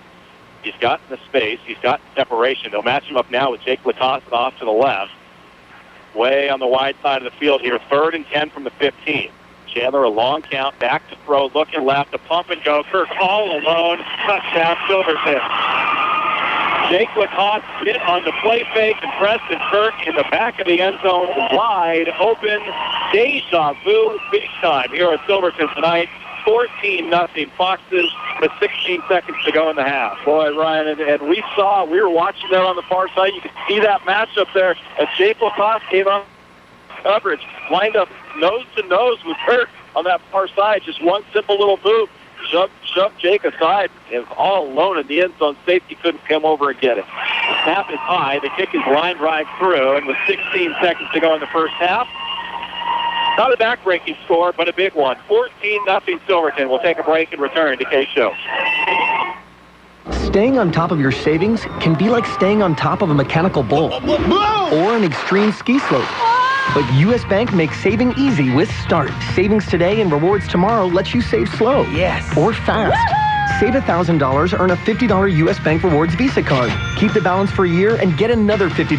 Awesome. Start today at any U.S. Bank or usbank.com/start. All of us serving you. U.S. Bank. Conditions apply. See the Start program agreement or a banker for details. Deposit products offered by U.S. Bank N.A. member FDIC. Unforgettable 920. As we sit here high atop the bleachers on the Silverton side of the field, and our job is to just call the action in front and not go off on random tangents, but the similarities between this game and the first matchup this season are just stunning. A 7-point game, heading down to the end of the first half. West Albany getting the ball with decent field position. They did get aggressive. They tried to throw the ball twice. The first incomplete, or I should say it was a run the first time. Then they tried to throw. A fumble on the stack. Silverton gets the ball, a long pass, a short pass, and a touchdown, just like it was a month and a half ago. And now a kickoff. Taken to the 25, Gabe Stone, looking to find a crease, and he'll be wrapped up in the middle of the field just across the 30-yard line. As West will start first and 10 seconds to go in the first half. Now, I think the difference here, if memory serves, is that West Albany got the ball to start the third quarter the last time. Silverton will get the ball to start the third quarter here tonight. And I'm sure we'll talk about it at halftime, but anybody who's a West Albany fan will have their heart in their throat at the start of the third quarter if Silverton goes down and scores. You can turn the lights out, you have to say. No question, because West Albany is not able, especially in the second quarter, not been able to get their running game going. The running game's not working, the passing game's not working. First and 10 West from their own 32. Not looking like they're just going to go to the locker room. They will hand it off to Hiram Crook, and the fullback will stumble across the 35 to the 36 for a gain of 4. The clock will wind, and we will hit the locker room here tonight. Well, Silverton's defense, we knew it was very, very good based on what we saw the first time these two teams met. Maybe even a little better here tonight at halftime. In the state quarterfinals, Silverton 14 and West Albany nothing. We'll take a timeout. You are listening to the OSAA, U.S. Bank, Les Schwab Tires, 5A football state championships on KSHO. Hi, I'm Jeff, one of the brake experts here at Les Schwab. When your brakes need work, all you hear is this. But what we hear is this. Yeehaw! Boy, you pushing me to the limit. Better fix me up today or there'll be no stopping tomorrow. Hey, let's go play chicken with that brick wall. Woohoo! If you couldn't tell, that was a 4x4. For 30 years, we've been the brake experts at Les Schwab, and it shows. Stop in for your free brake check today. Les Schwab, doing the right thing since 1952.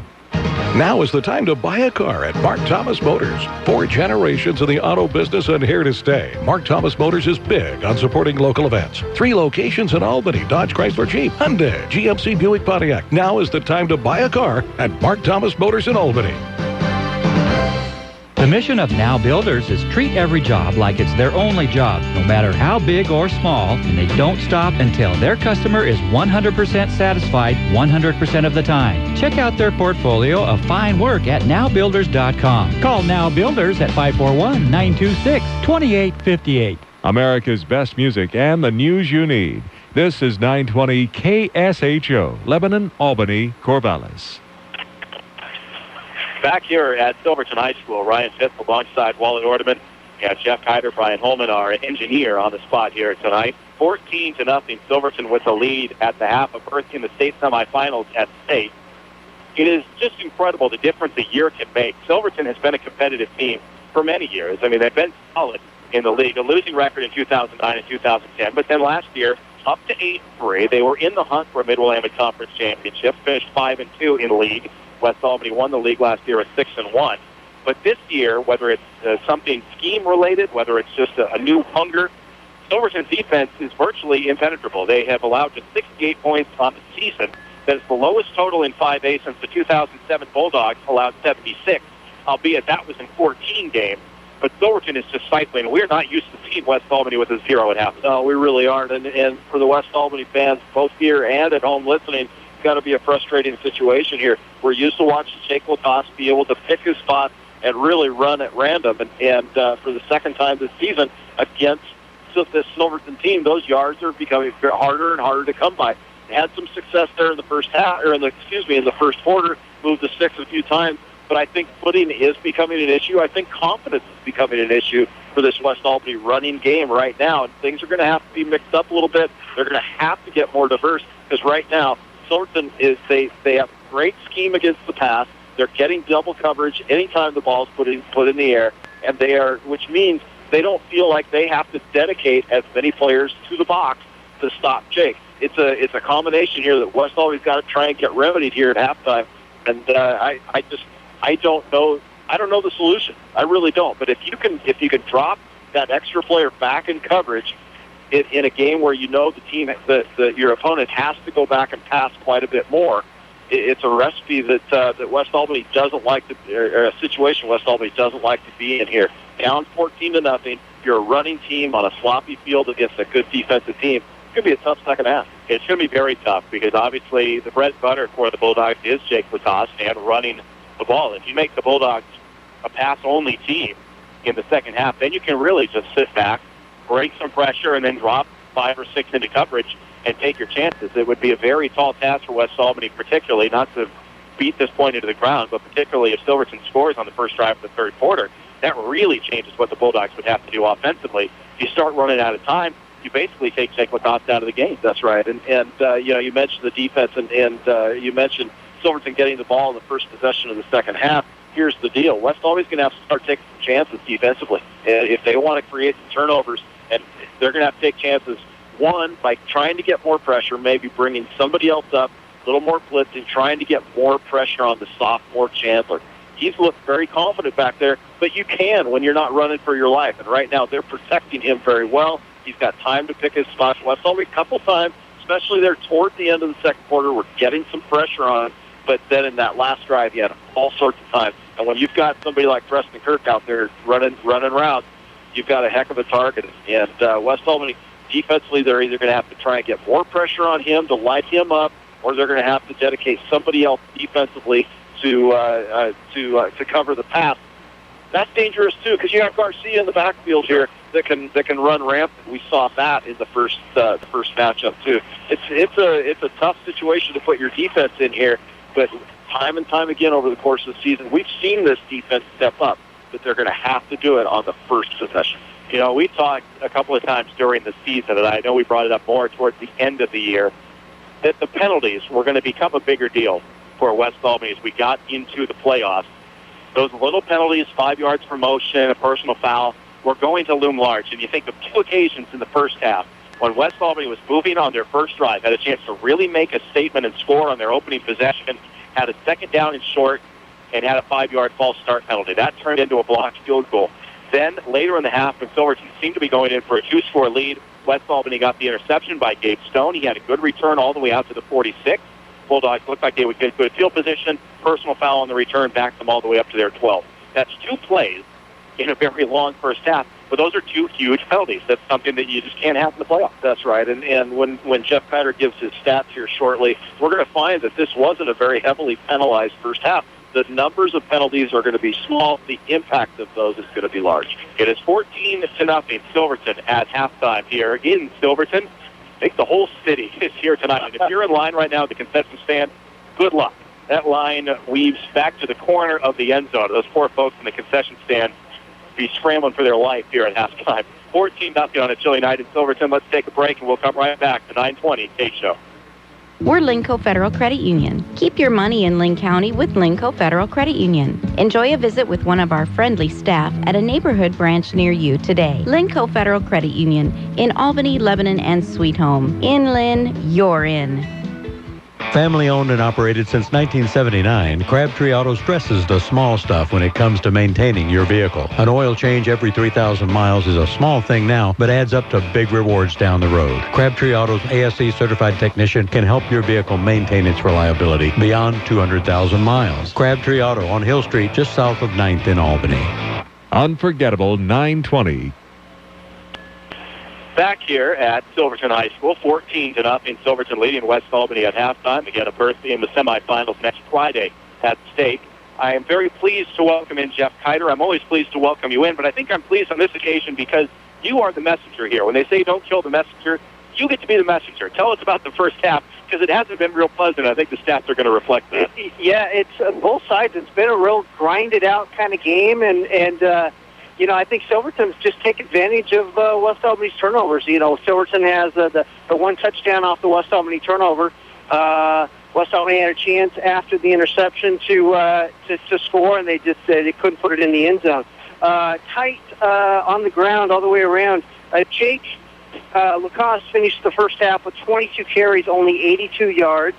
We say only 82 yards, but we're just used to something a little extra out of Jake, but it's tough going with this tough Silverton defense. Cody Lahota had the one carry. Well, he was sacked for minus 10 yards and also had the same fumble on the play. Hiram Crook had one carry for 4 yards. The Bulldogs on the ground, 24 carries for a net of 76 yards. Cody Lahota's kind of had a tough going in the first half. They put a lot of pressure on him. Defensively, he is 1 for 8. Had the one completion to Brendan Breslin for 27 yards.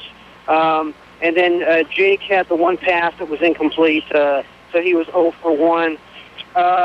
First downs about even. West Albany had 6. Silverton had 7 penalties. West Albany had 25 yards in penalties. Silverton only 1. And turnovers are even, 1 apiece. For Silverton, on the ground, the West Albany defense has been amazing tonight. They've held Silverton to 11 carries for a net of 18 yards. But it's the passing attack from the sophomore, Cole Chandler. Well, the first drive, 4 of 4. Every pass was precision. They finished it off with a 10-yard touchdown pass. First half, Cole Chandler finished 8 of 14 for 143 yards, 2 touchdowns, and 1 interception. Defensively for the Bulldogs, leading the way, Gabe Stone had 5 tackles and an interception. Toby Roos had 4 tackles, JT Valenzuela 2, Matt Soot had 3, Carson French 2, and Brian Garcia had a couple of tackles. So the guys that we normally see defensively with the tackles, they're stepping up and putting in a great effort. We just got to stop that passing attack at Silverton and see if we can put some points on the board. We're going to keep our fingers crossed, and we'll hope for some happier numbers in the end. Yes, sir. Thank you, Jeff. You're welcome. Jeff Kiner with our first half stats, 14-0. Silverton with the lead. We are at halftime here at Silverton High School. We have a well-wish, I guess we could say, that we want to get out. Wally, I think you've got it handy. There's been an injured Bulldog all season long, back in uniform tonight. A pretty spectacular recovery if you read what the injury was. Crew Clark back in uniform tonight. That in and of itself is fantastic. Yeah, Crew Clark during 7-on-7 competition during the summer, which is, for our listeners that don't know, it's a passing combination. You have 7 players against 7 players on the field, obviously. and West Albany fields the team. You travel around and play other teams, Mid-Willamette Conference and other teams. Crew Clark during that 7-on-7 summer season, it's a brief season, they only do it a few times, broke his leg and dislocated his ankle. He was wheelchair-bound for a time. It's been a long, long process of rehab, 3 times a week, hour and a half at a time. But diligently, Ryan, and this says a lot about the character of this young man, has been coming to every single practice since August. And got to suit up tonight, is on the field with West Albany. Hasn't seen the field, unlikely to see the field, and he knows that. Yeah. But Crew Clark and just want to give a shout out to him because and congratulations to him. His diligence has paid off. He is in uniform tonight. We watched him during warm-ups. Looks like maybe a little gimpy still, sure. But certainly great to see Crew Clark. I know that his parents Leo and Diane, very, very proud of him, have been a big part of his rehabilitation of this too. A lot of drive to rehab to get him there and to get him to this point. They wanted us to give a special shout out, so I'm gonna do that here. His grandparents, Merv and Jean Mexico, they are in California and they listen to these broadcasts. So want to say hi to them and certainly they are so supportive of Crew and what he's been able to do with his rehab from this very dramatic leg injury. Also, they want to thank the West Albany staff. I want to say hi to and thank his sisters Britta and Charlotte for helping Crew when the injury occurred and during that long rehab process. So Leo and Diane, a shout out to you as well for raising the kind of sons that have the diligence and the fortitude to make this happen. And congratulations to Crew Clark getting to suit up tonight in this game. Definitely a hello to the entire Clark family who is listening here tonight. In reading that email that was sent to you, it describes, not graphically, but it describes the injury itself. And anytime you see the words compound when they're talking about a leg injury, it's not a pretty thing. It's just to have him in uniform and able to run, whether it's with a little hitch or not, to be able to be out there in pads, that's phenomenal. It speaks to the testament of the young man, but also think, to the testament of modern medicine that he's able to get out there and just walk on that at this point. That's right, and it sounds like it was quite a distance from the hospital. He had to wait for the ambulance paramedic care to get to him. It sounds like that was an extremely long day for him, and then the long rehab. He's got plates, he's got screws, he's got all sorts of paraphernalia in his body. I'm sure setting off detectors in airports is in his future for a lifetime. But what a great story for him, and what he's just the nicest kid too, and just think very highly of the family, and just thrilled that we could see him in uniform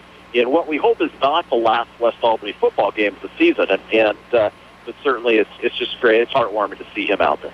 Still a long way to go in this one, 14-0. Silverton was the lead at halftime. Also, got a moment here. It's hard to sit in this spot and look at this field without thinking of the injury that took place the first time these two teams met, and what a scary moment and several moments that turned out to be. Devin Wade was the player who was injured.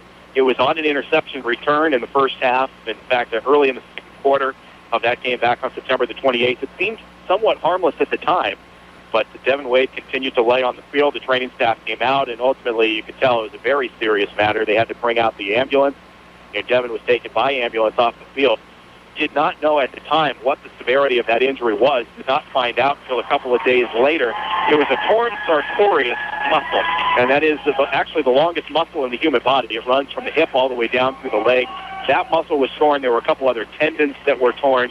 Devin, I've seen him in uniform at a couple of games. I haven't seen him in uniform here tonight, but I'm sure that he is here. He's been on crutches, and we certainly wish a speedy recovery continued to him. I know he's rehabbing and hopeful to get back out onto the field at some point in his career. What a scary moment that was. It really was, and such a long time of speculation. And we have no way. We don't have sideline reporters. We don't have any way of knowing really what's going on and what's being said down on the field. Just so we just continue to wish him well and know that his heart is out on this field. Certainly tonight is in support of these Bulldogs. Bulldogs with a 2-touchdown deficit. They've got a long road ahead of them here, but two quarters to play, and we'll hope that they can bring it here to start the second half. We're still a couple minutes away from third quarter kickoff. Let's take a timeout. We'll continue along here with quarterfinal action in Silverton on KSHO. A first-class 24/7 fitness facility, always open with keyless access where safety is paramount. That's Snap Fitness at Hickory Station in North Albany, where you can receive a free Snap t-shirt and ball cap just for mentioning this ad while you are enrolling. Enjoy your workouts at Snap Fitness Albany. Lynn Lanes in Lebanon, home of the best burger in town. Good family fun. Bowling. Open every day and until 1 a.m. on Friday and Saturday nights. Ballistic bowling starts at 10 on Saturday nights. Stop by Lynn Lanes in Lebanon. You will come out a winner at Power Honda. Their talented staff will show you how easy it is to get the vehicle you want and the payment you need. Check out mypowerhonda.com. Call 928-0122 or just go in to Power Honda, Highway 20 east of I-5 in Albany, your Honda Superstore. Looking to save money on lighting fixtures? Larry and Marge Tomlin, owners of J&J Electric, invite you to compare prices, but don't buy until you've seen the high quality and low prices at J&J. Visit their spectacular showroom. The hometown folks at J&J Electric appreciate your business. J&J Electric, South Pacific and 22nd in Albany. Unforgettable 920. Welcome back here to Silverton. Just about set to start the second half, but I do want to make a final recap of the other fall team for West Albany. A tremendous fall season all around. Football team here in the quarterfinals, but some other teams doing amazing things. Boys water polo came up just a little bit short in the state championship game. Lost 8-5 to Ashland. Bulldogs finished the season, the boys, at 30-4. In that match against Ashland, Eric Blum, Doug Keys, Josh Bryant, Gabe DeSimone, and Austin Barton all scored. John Birchfield had 11 blocks in goal. Bryant, Travis Cox, and DeSimone all made first team All-State. Birchfield was on the second team. Andrew James received honorable mention. A great season again for the boys, their third consecutive state championship appearance. Girls water polo did claim a state title. They blasted Summit 17-3. Amanda Kitchen had 2 goals in the first 2 minutes and scored 8 total. Alex Glenn had 4. Jocelyn Harding had 2. Allison Young, Anna Waite, and Kenzie Botts all had 1. All 17 players on the girls water polo roster got into that game. Amanda Kitchen, Alex Glenn, Kenzie Botts, and Michaela Kloss all made first team All-State. Amanda Kitchen was the MVP. Jocelyn Harding made the second team. Allison Young with honorable mention, kudos to the girls water polo team for a state championship. And, oh, yeah, that volleyball team. Yeah, they finished up what I think everybody knew that they would finish up from about October on. They won the state championship, beating Churchill in 4 sets, finishing 28-1 on the season. Their only loss came to 6A champion Jesuits. They only dropped 2 sets to 5A teams all year long. Connie Stevens, Peyton Run made the all-tournament first team. Amber Parker was named to the second team. A phenomenal season for West Albany volleyball. They win the state championship, 28-1 on the year. They were nationally ranked by Max Prep, a juggernaut at the 5A level. Yeah, a lot of congratulations to that coaching staff, Kelly Baker, and the rest of that crew, and the team that they have developed over time. They may not be done. They've got a lot of underclassmen that are going to be solid for years to come. And that West Albany volleyball team, a lot of fun to watch. Got to watch that championship for the most part on OSA TV. A lot of fun to watch that, even though the vantage point I thought was really funky.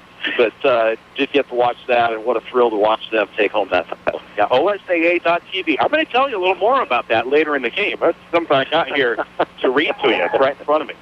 We're set here to start the third quarter. Bulldogs are hoping this is not their final half of the season. They will have to step it up if they want to continue along. Trailing 14-0, and they will be kicking off to start the second half. Craig Hodges is deep, along with Tybalt. For Silverton, Matt Weiss has it keyed at the 40.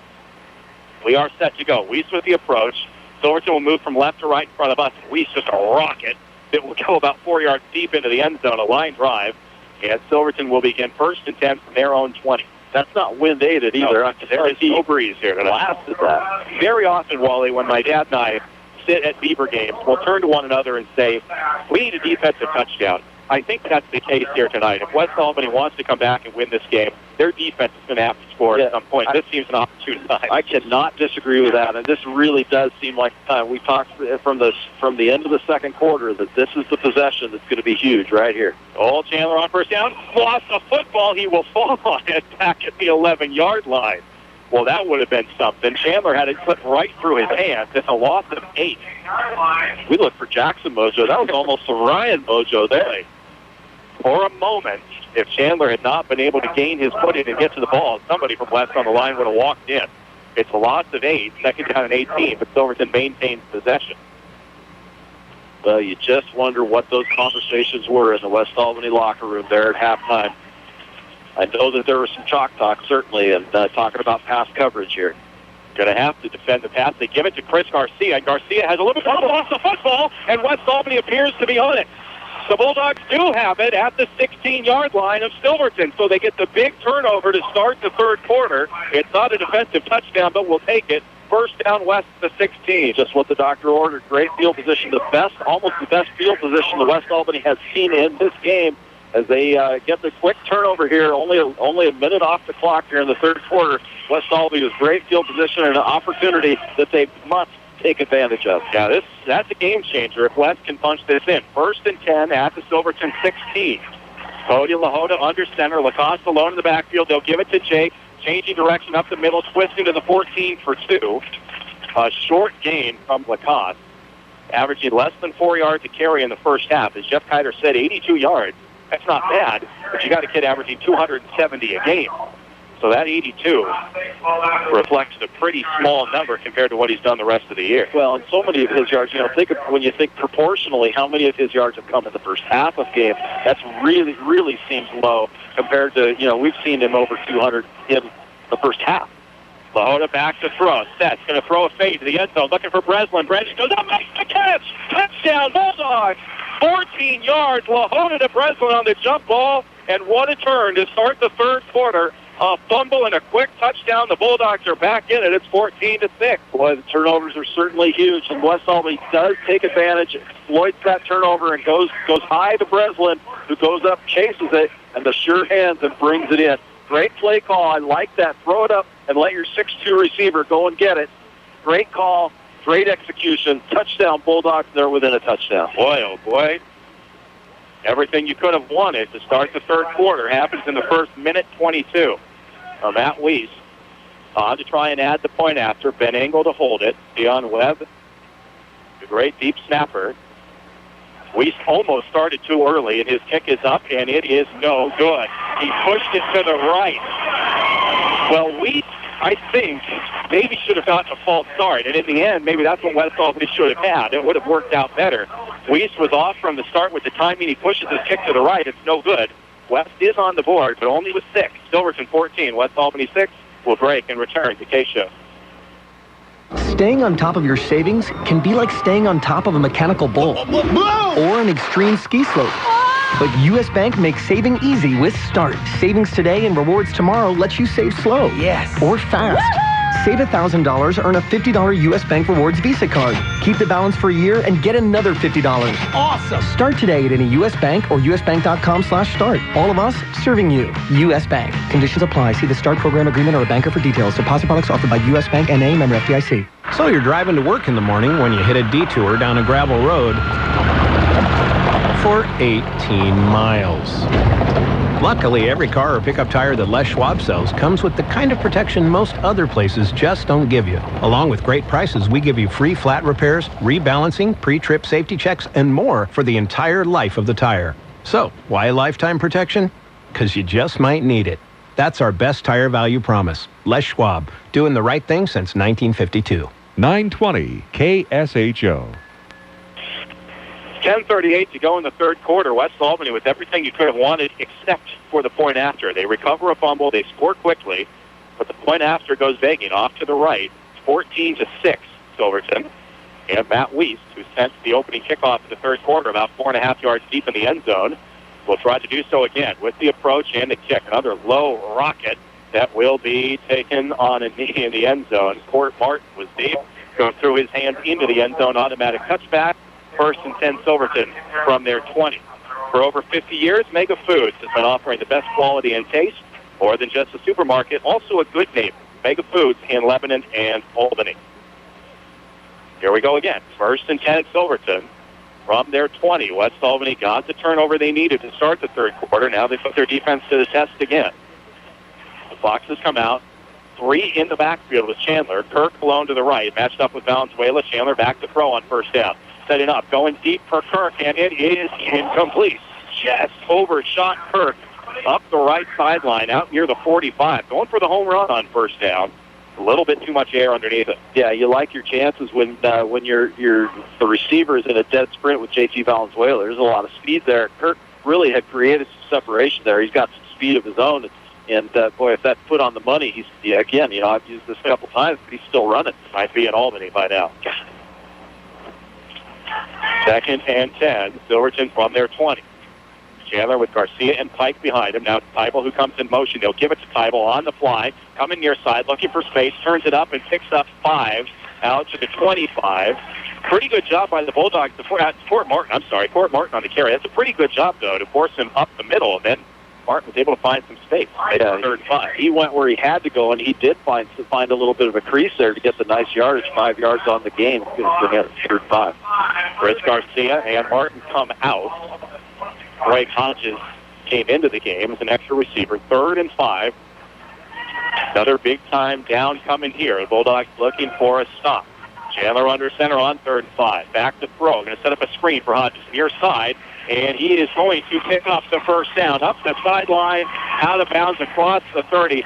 Brian Garcia had just a sliver of a chance to get him for no gain.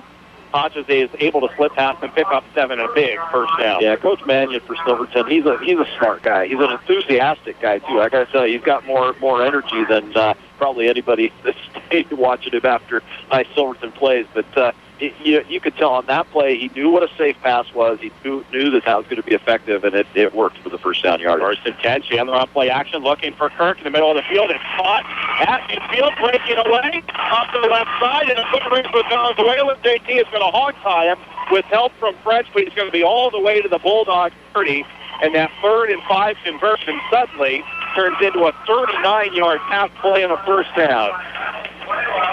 And momentum goes back to the home team here with 9:38 to go in the 3rd. Yeah, Preston Kirk, he's become the Bulldog killer here in this game. The long yardage plays, you know where they're going. And West Albany looked to me like maybe they had 2 players dedicated to him on that play, but still was able to find a seam. Yeah. And Chandler's finding it. Chandler's throwing a nice ball. He's putting it right on the number. He's only a sophomore. It's a little scary when you watch how effective he is. Chandler bringing a man in motion. That's Pike. They give to Garcia. Breaks one tackle, not a second. He'll get just a yard on the play. Gabe Stone has the tackle. Another tackle for Stone. He's been tremendous today. Gabe Stone with the interception in the first half. I believe Jeff said 6 tackles in the first half.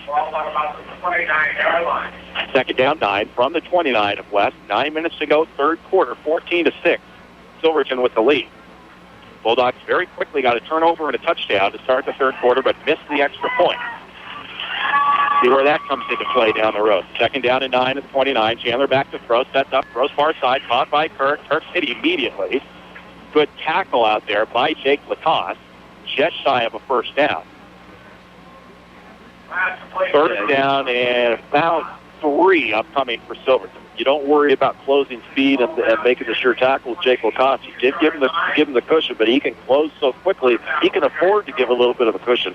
Earlier on the touchdown, the second touchdown for Silverton, we saw Jake come up in some press coverage there, and it was a one-on-one situation. That time hanging back a little bit defensively, and then able to come up and make the sure tackle. Third and short. Third down and about 2. The Fox is racing up the line.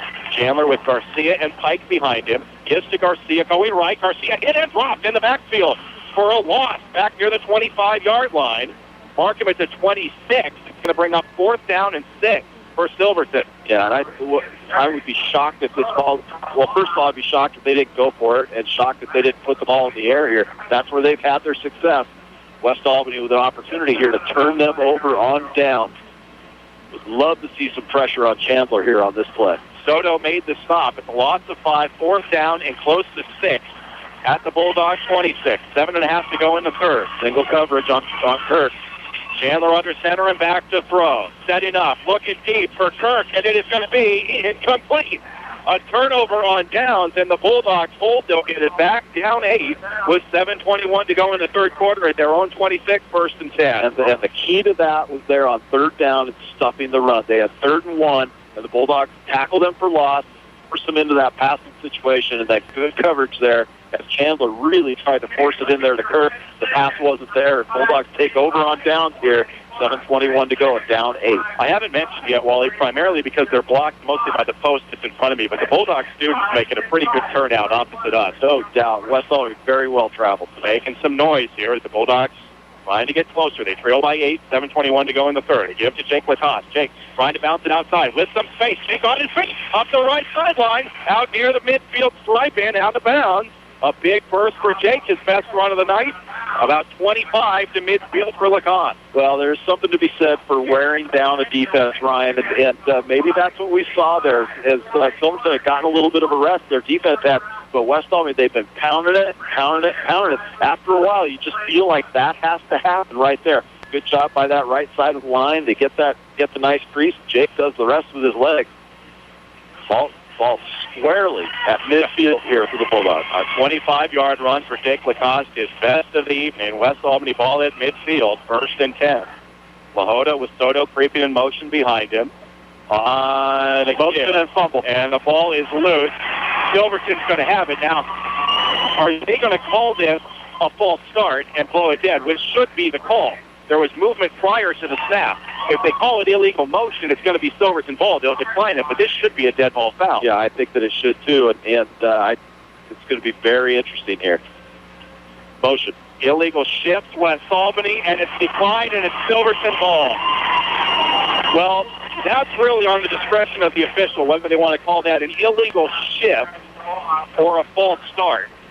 They call it an illegal shift, and that's a huge break for Silverton to fumble at midfield. And again, more shades of the first game. Turnover at a critical spot. Silverton ball at midfield. Yeah, the Bulldogs defense has to come right back out. They've done a good job getting the turnover on down. Now they're back out on the field. A lot being asked of this West Albany defense. Seems odd to say that we wish there had been a false start, but that's twice now. Once on the point after and once there, where a false start would have been the boost for West. As Ken Pike gets a carry. Now the Bulldogs have it. Saying that they have it, and it appears without a signal yet that they do. So back-to-back turnovers. West will get it right back. at their own 45-yard line. Nathan Clark fell on the fumble. Oh, this is going to make me nuts. Nathan Clark, opportunistic. We didn't see it pop out. I know you had the post in your way. I had a little bit better angle, but I did not see that ball pop out. Nathan Clark falls on it. Bulldog, you could tell by their reactions that they had it. Hey, if I had to run through that post, I'd probably fumble it too. That thing seems pretty stout. First and 10 West at their own 45. 6:56 to go, third quarter. 14-6 Silverton. A pitch to Jake Lacoste coming left. They've got it read nicely. He's hit the backfield by Matt Craig for a loss. Back to the 42-yard line, a loss of about 3. Jake Lacoste never able to turn it up. And I think talking to Jack Soto about a block. Yeah, and you can tell that it's very difficult to plant out there, especially in the middle of the field here right now, Ryan. Any of those kinds of cuts where he tries to plant, cut it, or go against the grain, it's going to be very tough going for Jake. Well, no matter what's going to happen down the stretch here, at least now you cannot say the Bulldogs haven't had their chance. Another opportunity here, but a second down and long. Bulldogs back their own 42. Second down, about 12. Lahota with I formation behind him. Gives to Lacoste on a delay, and he's beaten up again in the backfield. You know, at some point, Wally, they're going to have to go away from just running the ball into the line. They've got to try and mix it up a little bit. Yeah, no question about it. We talked about, diversity with what they do, and right now, the Bulldogs team content to just pound the ball. 5:53 to go here in the third quarter. Bulldogs trailing 14-6. Third down, and now 15 for West. The ball back at their own 40. They've got to get to the Silverton 45 for a first down. And now Silverton can play heavy on the pass. Jake Lacoste goes split out wide to the right. Lahota back to throw, looking that way. Under pressure, eludes the first man, looking downfield. He'll fire to the sideline, intercepted. It's picked, and this is going to be a touchdown for Silverton. Hopefully, somebody can hear me here. Wally's on his cell phone now. If you're in the Wally Motor Tech Network, you can let us know. Yeah, Justin Rose here very helpful at telling us yes or no, yes or no. A fourth down here for West Albany. Got it for it all. A home run. It's knocked away up the far sideline. A turnover on down for the Bulldogs.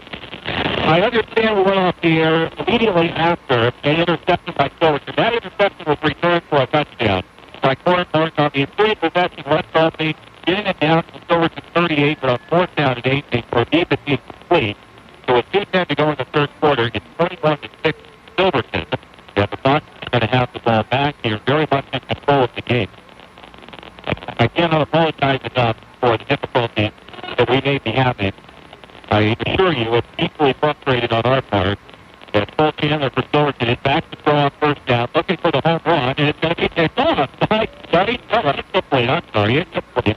Safety Valenzuela had it in his chest. The Preston Kirk is the one who was able to knock it away. It'll be second down and 10. We tried the Skype. We had the Skype going for several weeks. That seems to be working okay. And now we had to go to the cell phone tonight. Skype wasn't working. Now we have to stand the cell phone cutting out. So we go. We're going to report. I appreciate Justin Rose keeping it posted. My wife Renee also putting me up with the Flex Network here. With not sounding all that great, but we are back on. That's Mike with the sweep, left side, well designed and well blocked. Mike is going to be wrapped down in the open field. A good tackle up there by Nathan Clark, but Mike picks himself up about 8. He's going to bring up third down and short for Silverton. Under 2 to go in the third quarter. And the Foxes, after West Albany got an early score here in the third quarter, now regains control. What we thought was going to be an interception by J.P. Valenzuela. You got to complain of the defensive face mask that he had. Looks like you have possession there with the defender, the receiver. Had yanked on a face mask, they throwing that ball loose there. Legitimate complaint there. It looked like he really got his head turned with that face mask. The referee didn't see it, but Silverton maintained possession here. 32 for the Bucs from their own 46. Chandler with it gets to Garcia, pushing up the left side. Garcia up here. They have the first down. He leans forward. Very near the first down stick. No official signal yet, except for that from John Mannion on the sideline. Very demonstrative. It's going to be a timeout to measure. This would be a big decision for Silverton if they are short. From here, it's almost impossible to tell. It's basically the one spot to see a footer. The vantage point, not all that great. I think they've got. Yeah, I do too. But even if they didn't run it, I think they've probably. The way their defense is playing, and have played. He's got a lot of confidence in that, but I think they probably get rid of the ball. It is third down by half a ball. Silverton will keep the drive going with 1:10 to go in the third quarter. Silverton leading at 21-6. And things continuing to get bleaker and bleaker for West Albany. Getting that here from Justin Crow. Still sounds really bumper. That's the same report I get from Renee. So back to the studio. Anything you could do on that end, we'd appreciate our listeners for listening to a bumper Brian Pitt. We can't have that. Well, frustration's abound here tonight in Silverton. And one of the things that we talked about coming in is maintaining our coaching. That's why I will try to do that as we come down the wire here in the third quarter. 21-6. Silverton with the lead. The first and 10. A non-play to Garcia running right. Garcia with decent yardage in the Bulldog territory at the 46-yard line. Gain of close to 5 on first down for Garcia. If Silverton can get to the point where they can get the ball again and drive strong, the season will be in terror for that. That's right. And West Albany has done a good job against Garcia and against the run for the most part. So you have to run right spot here as Silverton will have to keep the ball on the ground.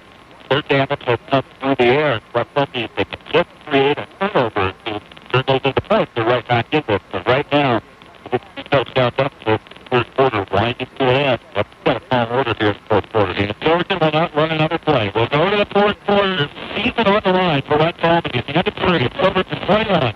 West Albany 6. The season will not have a rally in the KSHO.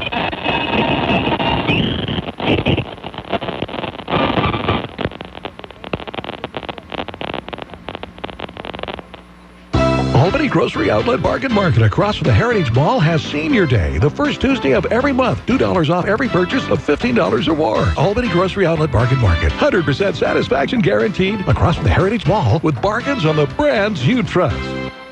Making life easier and more productive, that's what Lynn Benton Tractor can do for you. And it all begins by discovering how the full line of Kubota equipment can help. Lynn Benton Tractor, we're still doing business the American way. Highway 99E Tangent. Taking a detour down a gravel road isn't fun for you or your tires. Luckily at Les Schwab, along with great prices, all of our car or pickup tires come with the kind of protection most other places don't give you, like free flat repairs and more. Les Schwab, doing the right thing since 1952.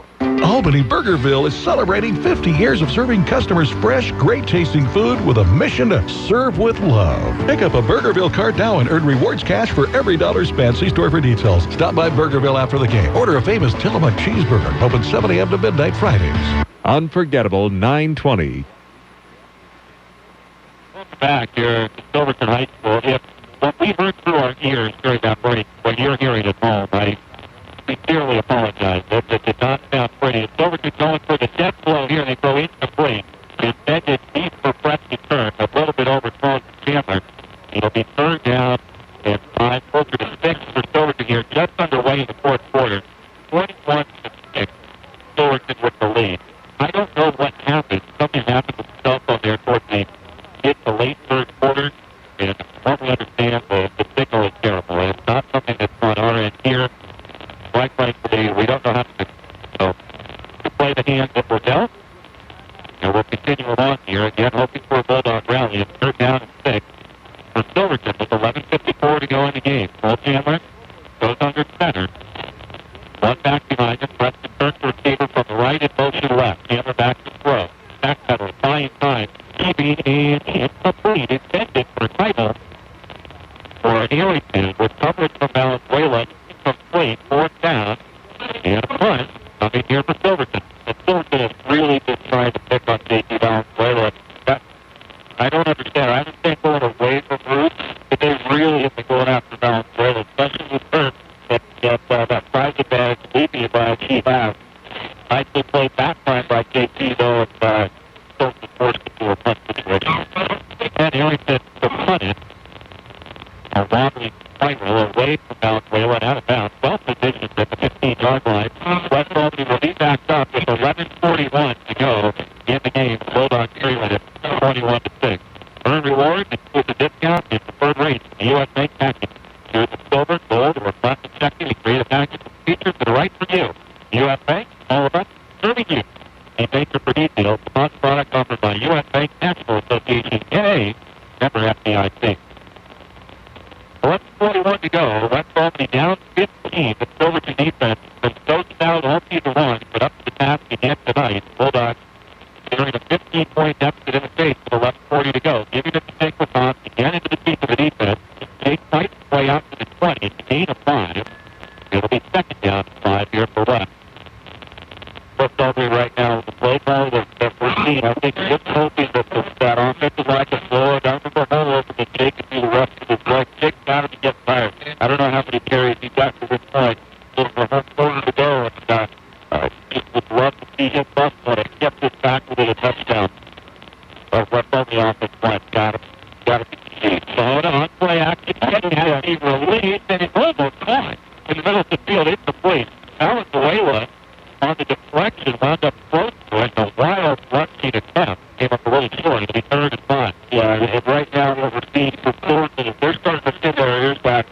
They know that West Albany is likely to go there, especially second and long, third and long.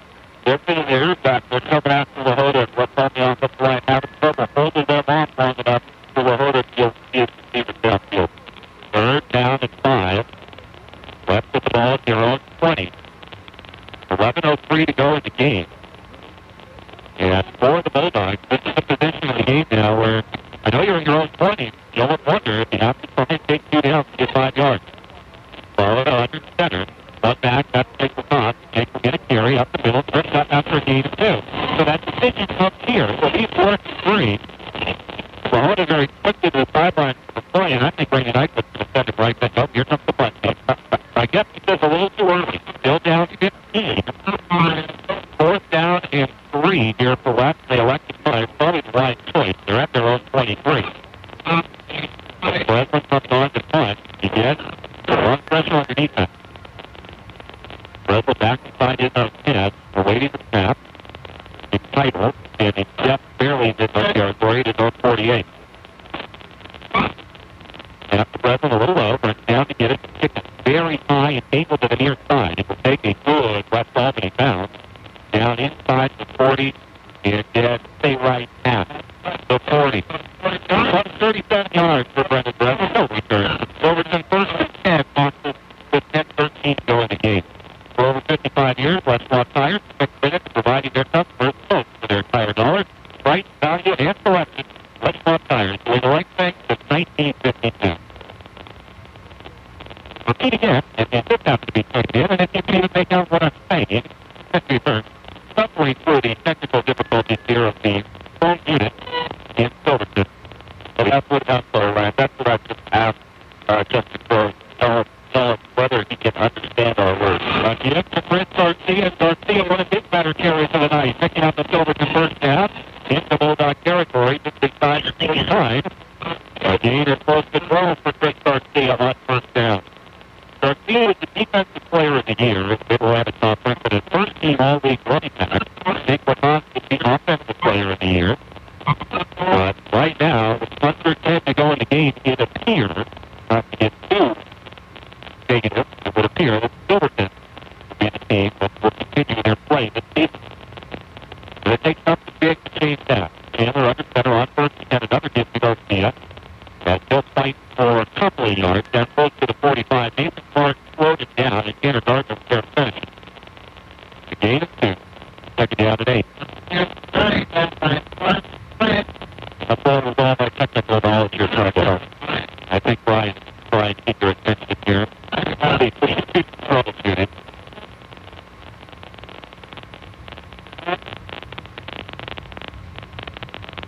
Second down and 7 for Silverton at the Bulldogs 45-yard line. And Chandler back to throw, rolling to his right. Looking downfield, firing on him, wide open, and running on down the right sideline. He goes for maybe the 20 touchdown for Silverton, 46 yards. A beautifully designed play on the rollout. Chandler to Seibel, 27-6. Silverton, and this one's looking very, very dark now. A lot of confidence coming into this one, Ryan. The Silverton has proven it so far here. 8:59 to go here in the fourth. They have proven to be the better football team tonight, and certainly you got to give them a lot of credit. That time continuing to go to the years, the Windward run has worked for them over the course of this game, and it's been through the air where they've had the success, and they seem to be picking apart the Bulldogs. The Bulldog defense. Julie has the point after with 8:59 to play. It's now Silverton 28, West Albany 6. We'll take a break and come back to KSHO. Staying on top of your savings can be like staying on top of a mechanical bull or an extreme ski slope. But U.S. Bank makes saving easy with Start. Savings today and rewards tomorrow lets you save slow. Yes. Or fast. Save $1,000, earn a $50 U.S. Bank Rewards Visa card. Keep the balance for a year and get another $50. Awesome. Start today at any U.S. Bank or usbank.com/start. All of us serving you. U.S. Bank. Conditions apply. See the Start program agreement or a banker for details. Deposit products offered by U.S. Bank N.A. member FDIC. America's best music and the news you need. This is 920 KSHO, Lebanon, Albany, Corvallis. Welcome back here to Silverton High School. I don't know the reason why we're having so many technical difficulties here tonight. We've used Skype for the majority of the season, and from what I understand, that is sounding pretty good. For no apparent reason, tonight the Skype did work, and I don't know what changed on the computer, if something changed the last time it was used, but we couldn't hear anything on the computer tonight. That would not work. We had to hook up our cell phone, which generally has a weaker sound, but at least has decent signal, and tonight, for whatever reason, that signal has disappeared. And so we ask you to bear with us here. As we wind down the season, Brian Garcia on the run back, a quick kick, takes it out across the 35 near the 37. Brett putting in there, down 28-6 with 8:53 left. Well, you made a good point during the break. We discussed whether or not it's even worth being on the air at this point. As the season appears to be ending here for West Albany, very often at the end of the season, we will give a lot of kudos and a lot of thanks. If you can't understand those, as we said, there really isn't much of a point. So again, if you're in the Ordinance Text Network, and I know, Wally, you're busy on the phone and the people are giving you reports, if it's not even worth carrying on, honestly, somebody's let us know. Because Mahota, you're under center on first, and we want to provide the best broadcast we can, and if it's unbearable to listen to, there's no point in continuing it. We'll toss the take it to the 40 on first half game 4. Of all the time, I don't want to look up this, but to have it happen during the playoffs, as the game was starting to get out of hand, was particularly going. Yeah, I'm trying to get reports. Justin Rose actually sent me an audio file here. I'm going to take the headset off just for a moment so I can try and hear what he is hearing on that end. So you're on your own. You're limited. Second down and 6 for West Albany from there on 40. Bunch formation left. Mahota under center with Thompson on behind him. Mahota will give again to take the top, trying to get out on the left side. Looking to get the sideline and cannot. The Silverton defense is warming to take with hot. Nick Bible forced from out Chris Garcia. Defensive player of the year there to finish it. No gain, maybe a short loss on the play. Third and long, that's coming here for West. Third down and close to 15 as they mark it as a loss 2. Back to the 38-yard line. Under 8 minutes to go in the game. 28-6. Silverton leads. Third and long here for the Bulldogs. Third and 8. Inside of their own 40. Valenzuela out to the right. Breton to the left. Soto in a front right, or rather Stone. And they fire into flat incomplete. Underthrown intended for Valenzuela. Fort Martin is breaking on the ball and keeps the bounce at another kick. And now it's like Hodges will appear to be clamping, signaling for a reserve. It'll be 4th and 8. West Albany to keep the offense on the field.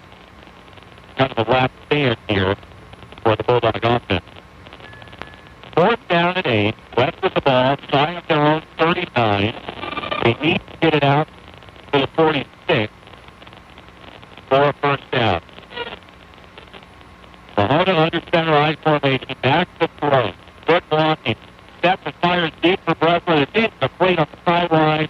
Out of bounds. Silverton's going to take it back with 7:35 to go in the game. And the Boston now have a chance to make this one very one-sided. It's 28-6 with 7:35 left. Well, they will talk about audio file. And I think your point was very good.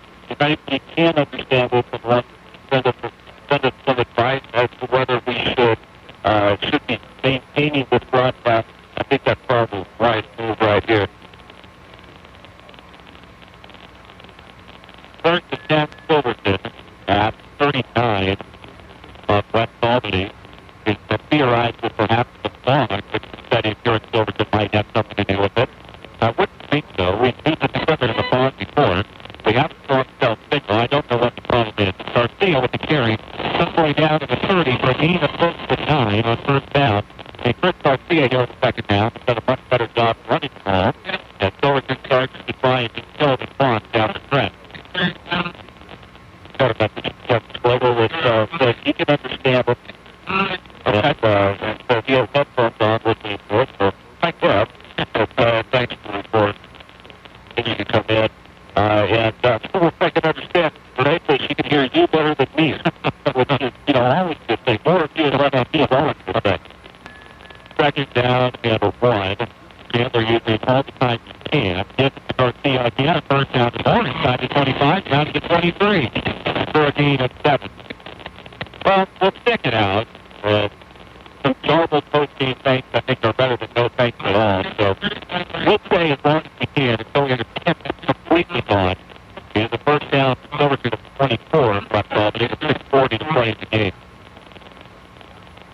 Frustrating situation for us in a lot of different ways here, Ryan. You know, West Albany, they're going to suffer a defeat tonight. They had the Silverton going to move on to the state semifinal. We've been having some technical difficulties since we walked into play. It's a real frustrating thing for all involved. Gives Chris Garcia off, right tackle, trying to stretch the play and use some time. He secures the ball, which is the important thing. He picks up a couple yards of space. A gain of 2 on first down, second down 18. And the clock will move under 6 minutes before the Bulldogs take another snap. And I'll have to say a thank you to everybody that has come with us through this broadcast. We're struggling here.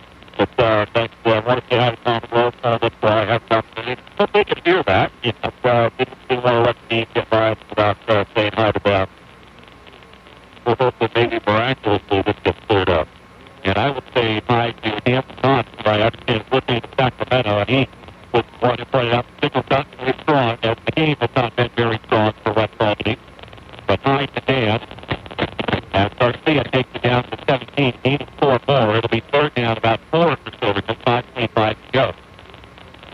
This has happened a few times. Just West Albany has made the playoffs. They've had tremendous success. And I think probably it's impossible. It's completely impossible to win a state championship every year. Weston had great success. They've won the 2 state titles in 07 and 08. But the season ends at disappointing, but you can't lose sight of the phenomenal regular season. In a very one-sided first round win last week over Ashland. Another great year for West. They will finish at 9-2. It appears that this one is gone. It's 28-6 Silverton under 5 minutes to go. Again, Garcia hit the backfield and dropped for a lot. As Taylor Gardner was able to get in and upended, it's going to bring up 4th down.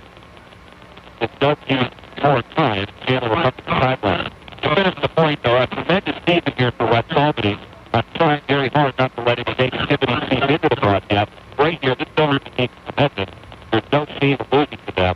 You've got to remember the journey they got you here. Another very good year. And a young West Albany team. Well, and that's the point I was going to make. You've got a dozen seniors on this team on a huge roster. And West Albany, they're going to come back with force next year. You've got a quarterback going back that will be a senior next year. You've got Jacob Mott. You've got all sorts of playmakers on the defensive side. This is going to be a good football team next year. On 4th and 5, they'll pitch it to Garcia, coming left, looking for space, and Garcia driving. I think it's going to have a first down. It's very close, inside the 15 or the 14.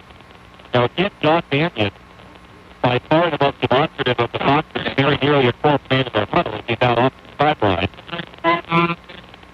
I think they're going to pressure that here. And, well, strike this thing out. We have 4:04 to go here at West Albany. 6 on the board, Silverton with 28. And kind of anticlimactic here with this measurement. The Bulldogs like to take over on down, have one more shot offensively here. But this is not very likely to be the end for the Bulldogs. They will extend the chain, and the result says first down Silverton. So John Mannion was correct. He was the first one out onto the field to signal first down. There's something very blue-collar about John Mannion. He wears the blue jeans. He knows how to pull those shirts tucked into him. But when his blue jeans on the sideline, he's very, very enthusiastic, very, very demonstrative on the sideline. We have to keep that energy up. You just say, oh, it's like 40 degrees out there. He's gonna pull them. Now, but Coach Mannion has done a very, very nice job Silverton program, turning them around, and turning the defense around. The Bears are beating Jake Wadon for the state record, a bench state record, over 500 yards last year against Silverton. In 18 games this year against Silverton, will be short of 500 yards. Chris Garcia with the first down carry off the right side, inside the 10. It's down to 9. 3.5 minutes to go in the game. Silverton right now leading the clock. Doing a pretty nice job of it. And if they can punch in another score here, I think this one looks very one-sided. Yeah, it really will. The second half was one-sided, right? You know, very competitive first half, with the exception of West Albany giving the ball up that we're waiting for there in the first half by Silverton. But really, this second half has been completely dominated by Silverton. West Albany, they get the early touchdown, but it's been all boxed after that. Based on strength of team, or strength of schedule, you would anticipate a Sherwood win tonight over Springfield. That was kind of a Silverton-Springfield or a Silverton-Sherwood matchup. And the carry to kept Mike and Matt Footed there to shut that down. No gain on the play. Block line 345. So Silverton and Sherwood would play in the semifinals next Friday. That'd be quite a matchup. Yeah, we will see what I mean. And I'll tell you right now, I'm pulling for Silverton. Like, I could see the Mid-Atlantic Conference do well. Yeah, so, you know, Sherwood certainly would go into that game as the favorite. But after watching this team, what this defense can do, this will be the toughest defense Sherwood has faced all season. We can anticipate that's going to be the matchup, certainly. But I will certainly be pulling for the Conference in that game. Global Mid-Atlantic Conference, right there with you. This Silverton team is very, very impressive.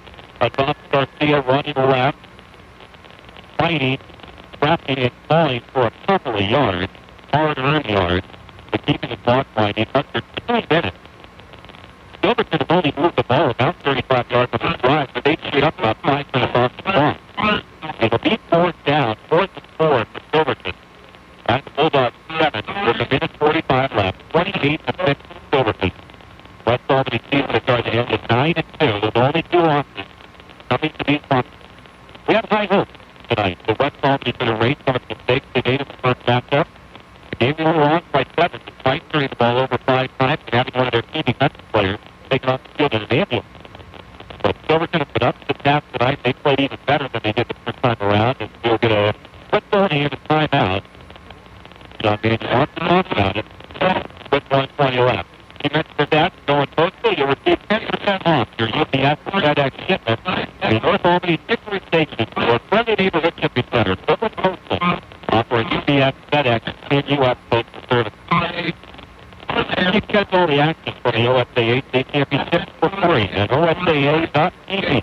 OSAA.tv is the home to live and on-demand video coverage of the OSAA State Championship. You can watch this year's event and relive your favorite moments from the past at OSAA.tv, all for free. If you need to purchase DVD copies, check out OSAA.tv today. And if you're feeling nostalgic, tonight might be a good time to crack a beverage and watch one of the 07 or the 08 State Championship games for a brighter time. 4th down and 4 upcoming for Silverton with a minute 20 to go in the game. It's hard to look at John Daniel without thinking of his son Sean. We'll be back in the starting lineup tomorrow for Oregon State, neighbors home now at 7:30. And while we rooted against Coach Mannion tonight, we will root for quarterback Mannion tomorrow. A bootleg by Chandler throwing under heavy pressure and it's knocked away incomplete. So the Bulldogs will get it back. They make the stand. A little bit of pride there for the Bulldog D. They'll get it back to the minute 15 play. And you know that Coach Mannion really wanted to get that first down there. Going through the air because they wanted to set up a victory formation. But you can't blame them for that. But you're going to get one last down here. 1:15 to go. Down 28-6. West Albany will be going down to the feet if they get to finish the season on our offense. A reminder, of course, that I'll say again during the postgame, we'll be with you all season long for Bulldog basketball. There will be a little break. Very often, those 2 teams will overlap for us. We'll have a little bit of time off before we head back. And get the Bulldog action. Cody Mahota back to throw on first down, firing high and intercepted. And Tribal is going to have a touchdown as he will walk into the end zone. An exclamation point for Silverton. A ball goes well behind bounds. Caleb picked off by Tribal. And Silverton does have the touchdown in garbage time, 34-6 Boston. That is not how you want to end it. I tell you, the score will not be indicative of how competitive the first half of this game was they certainly dominated the two big victories. Going to make the score look like this. Of course, Albany has a player down, and I think it's a cramp based on the way they were trying to stretch the left leg. And again, you can't make out a number. But Nick Seibel this time with the interception, return for a touchdown. It's the second interception return touchdown for Silverton. Tanner Gardner is the one shaking. They're going to help with speed. It is just a frame Tanner. And he will walk off with some help, but mostly under his own power. And the last thing you would want to see is a player getting seriously hurt if he comes for the game. Gardner seems to be okay. As he gave some motivating words to his defense, special teams to get to the sideline. A disappointing end, certainly for Tanner Gardner. Tanner, a senior. So many seniors in the Bulldog team were mentioned in the postgame. Playing their final West Albany game here tonight. Julie is on for the point after. And movement prior to after fire a flag in there. I think the Bulldogs may have jumped in the neutral zone based on where they both flag. Maybe a little bit anxious here. And Brian, I got to say, I don't say this very often, but I do think this has been a very well appreciated football game. You know, you certainly can't blame everything on the middle side. I think that they run a controlled game. I think they, for the most part, have done a great job of keeping the hang. We've only had any holding penalties in this game? I don't think we have. I don't think we have either. That's a factor too. They did go a whole football game at any level without having a holding call. It's either a very clean game or a very factor instead of Michael Julie for a point after from 25. That is good. Even after the most penalty was brought against Silverton, Julie puts it through at 35-6. Silverton with 109 to play with that break and come back to finish the season. Hi, I'm Jeff, one of the brake experts here at Les Schwab. When your brakes need work, all you hear is this. But what we hear is this. Yeehaw! Boy, you pushing me to the limit. Better fix me up today or there'll be no stopping tomorrow. Hey, let's go play chicken with that brick wall. Woohoo! If you couldn't tell, that was a 4x4. For 30 years, we've been the brake experts at Les Schwab, and it shows. Stop in for your free brake check today. Les Schwab, doing the right thing since 1952. Hi, I'm Dave Wood, President and CEO of Willamette Community Bank. Our focus is local. Local people, local families, and local businesses. We promise we'll always be that bank. Willamette Community Bank, service like no other. We promise. Member FDIC, equal housing lender. If you'd like to do it yourself or need helpful advice doing it, your neighborhood Ace Hardware and Contractor Center can help. Economy Supply Building Center has been that helpful place for over 58 years. Economy Supply Building Center, where Highway 34 becomes Tangent Street in Lebanon. Join the fun at the Albany Athletic Club. Group fitness classes from low-impact dance to traditional circuit training, plus racquetball and more. Watch your waistline shrink and your health improve every day. Start now at the Albany Athletic Club on Hickory next to Tom's Garden Center. Unforgettable 920. Back here at Silverton, the kickoff returned by West Albany out to their 29-yard line. A couple plays remaining in this one, and then the defense is already covered it in. Silverton, a very impressive performance here tonight. They beat 35-6. Two defensive touchdowns, certainly meaning in the one side base for the score. 6-6 is from Fort Marston from Nick Titan. Tony Lahode was under center on first and 10. Again for the fullback, Jack Soto gets the rear carry. And Soto speeding his way across the 35 out to about the 37. A gain of 8 for Jack Soto. It'll be second down and short clock binding. Again, if you're tuning in late here, technical difficulties abounding throughout the second half. We don't know the danger of them. We don't know how to fix everything here on our end in sound. And our apologies for it sound that you hear. And again, I assure you, though you may be frustrated at home, not able to get a clear signal, you can't understand the frustration on our end. That's true. As we're holding in Soto again, Jackson for first down across the 40-yard line. Stopping the clock temporarily with 21 seconds remaining. Soto out to 43. As Silverton, once again, will be off to the state semifinals. I cannot say enough about their team. They have really dominated this game. And it's not very often that we have seen the Bulldogs get dominated in the years that we've covered the team. But tonight has been one of those nights. 10 seconds and winding, and I don't think the Bulldogs are going to get another snap off here. It's a huddle. Need some electrical work in your home or business, but it just seems like too small of a job to call the pros? No matter what the job, call City and Suburban Electric. Proud to be a contributing member of our community. City and Suburban Electric. Call 451-5609. Lassen RV in Albany has the new RV models on the lot now, ready for you to buy. Lassen RV Service Department has a new truckload of parts and accessories on sale just in time for fall fix-up. From changing a light bulb to rebuilding your entire RV. No job is too big or too small for Lassen RV in Albany, where friends send their friends. The short drive to Corvallis will save you time and money. This is Steve Buckner from Wilson Motors, inviting you to experience the notable difference at Wilson Motors, 5th and Buchanan in Corvallis. Check us out at saveatwilson.com. Figaro's in Albany now has the ultimate super combo and the ultimate super meat, only $16.99 or $17.99 baked. Albany Figaro's in front of Fred Meyer. And ask about their gluten-free crust, 541-924-9303. Competition is tough in the hairstyling business. The cutting room on Pacific across from Pops doesn't mind, because just like the Bulldogs, we strive for excellence with confidence. The cutting room wants to be your salon. Call us for an appointment at 541-928-0811. Just like the Bulldogs, Courtesy Corner Shell gives you everything they have every time you drive in. Fast and friendly service, windows always clean. Non-ethanol fuels for small engines, boats, and vintage cars available. You can't beat Courtesy Corner Shell near Queen on Pacific Boulevard. They'll be happy to see you. 920 KSHO. Now is the time to buy a car at Mark Thomas Motors. 4 generations in the auto business and here to stay. Mark Thomas Motors is big on supporting local events. 3 locations in Albany, Dodge, Chrysler, Jeep, Hyundai, GMC, Buick, Pontiac. Now is the time to buy a car at Mark Thomas Motors in Albany.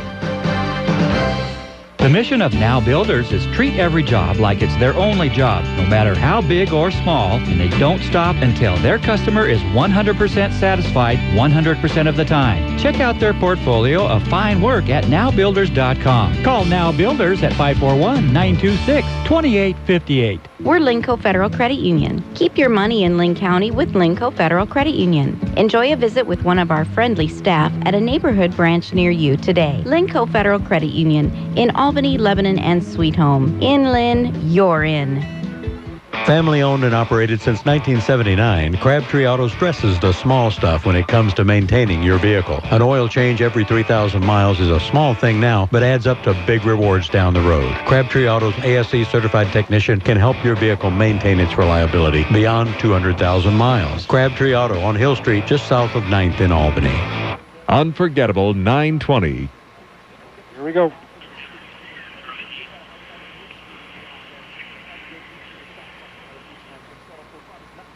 I guess I'm broadcasting now by cell phone. Thank you, Ted. I will continue along here with my thanks. As I will thank Bill Diamond, who just handed me the phone along with everybody else at Eve Broadcasting for allowing us to bring you these games throughout the years. It has been a great pleasure, even in defeat, to carry these games for West Albany, and thanks to everybody for listening. Of course, thank you to all of our sponsors, without whom there would be no broadcast. So thank you so much to you. I don't know, Ted, if we need to sneak in another break. If we do, let's go ahead and do it now. We'll come back. I'll hand the phone to Jeff. We'll try and do some stats and continue along at KSHO. A first-class 24/7 fitness facility, always open with keyless access where safety is paramount. That's Snap Fitness at Hickory Station in North Albany, where you can receive a free Snap t-shirt and ball cap just for mentioning this ad while you are enrolling. Enjoy your workouts at Snap Fitness Albany. Lynn Lanes in Lebanon, home of the best burger in town. Good family fun. Bowling. Open every day and until 1 a.m. on Friday and Saturday nights. Ballistic bowling starts at 10 on Saturday nights. Stop by Lynn Lanes in Lebanon. You will come out a winner at Power Honda. Their talented staff will show you how easy it is to get the vehicle you want and the payment you need. Check out mypowerhonda.com. Call 928-0122 or just go in to Power Honda, Highway 20 east of I-5 in Albany, your Honda Superstore. Looking to save money on lighting fixtures? Larry and Marge Tomlin, owners of J&J Electric, invite you to compare prices, but don't buy until you've seen the high quality and low prices at J&J. Visit their spectacular showroom. The hometown folks at J&J Electric appreciate your business. J&J Electric, South Pacific and 22nd in Albany. Albany Grocery Outlet Bargain Market across from the Heritage Mall has Senior Day, the first Tuesday of every month. $2 off every purchase of $15 or more. Albany Grocery Outlet Bargain Market. 100% satisfaction guaranteed across from the Heritage Mall with bargains on the brands you trust. Unforgettable 920. We're back here at Silverton High School, and when I say we, I mean we one by one, because I now hold a cell phone to my ear. I think this is the first time that we've actually been broadcasting while talking directly into a cell phone, but it has been finished here at Silverton. 35-6, the Foxes beat West Albany in the quarterfinals. They are on to the semis. Just one final thank you, and that is to the OSAA, who allows us to do these broadcasts into the postseason, and to Steve Walker and all the folks there at the OSAA. So good to us. So thank you to them. I wish we could go to the semifinals and see some of them in person. It's not to be this year. We will have final stats here. I'm going to pass the cell phone over to Jeff Hyder, as Jeff will have full responsibility for the phone. So with final game stats, here's Jeff. Okay, so on the ground, Jake Lacoste finished with 35 carries for 130 yards. Cody Lahoda had 2 carries for -5. Hiram Crook had 1 carry for 4. And Jackson Soto got in there late and had 2 carries for 14 yards. Bulldogs finished with 40 carries, 143 yards. Cody Lahoda probably will have better nights than he did tonight. Cody finished with, he was 2 of 16, did throw the 1 touchdown, and had a couple of interceptions. Jake Lacoste was also 0 of 2 passing. Turnovers about even. Actually, we're even. West Albany had 3. Silverton had 3. Penalties. West Albany had 25 yards in penalties, so they had 0 penalty yards in the second half. Silverton had 2 for 10 yards. First downs, West Albany had 9, and Silverton had 15. Cole Chandler, the quarterback for Silverton, was 12 of 24. He had 251 yards passing and 3 touchdowns. Bulldog defense held Silverton to 22 carries for a net of 73 yards. Defensively for the Bulldogs, they were led by Gabe Stone with 9 tackles and 1 interception. Matt Soot had 5 tackles. Carson French, 3 tackles. Brian Garcia, 2 tackles. Jackson Soto had 3 tackles. Joey Roos, 7 tackles. Nathan Clark, 5 tackles. And J.C. Valenzuela had 5 tackles. And again, congratulations to the Bulldogs for a good season, and congratulations to Silverton for a great season so far. And we wish them luck in their next round. Hello, this is Ryan again, taking the phone back. Thanks to Jeff Kyder with his final game stats. All you can do at this point is just laugh. It's been one of those nights here in Silverton. The Foxes beat the Bulldogs 35-6. Again, our deepest apologies for the technical difficulties down the stretch. We take a lot of pride in our broadcast, and I know that the folks at Eats Broadcasting take a lot of pride in bringing them to you. There are nights where technology, for whatever reason, fails us, and this was one of those nights. So thanks for sticking it out. As we are just about done here, I do want to give the phone over to Wally Ordeman. I will give him his final thoughts for the year. I'll take it back, and we will put the wraps on the football season here. Here's Wally. Thanks, Ryan, and certainly I will be brief with this. First of all, my thanks to you for, you're a professional and in every sense of the word, and I will look forward to basketball. We just concluded season 8 together for broadcasting Bulldog football, and certainly we'll look forward to getting into the basketball season here in just a couple of weeks and broadcasting those games. But congratulations to West Albany. I'll echo what Jeff said. Congratulations to West Albany. A very young West Albany team will come back with force next year. A disappointing end, but certainly a game that, or a season that West Albany can be proud of.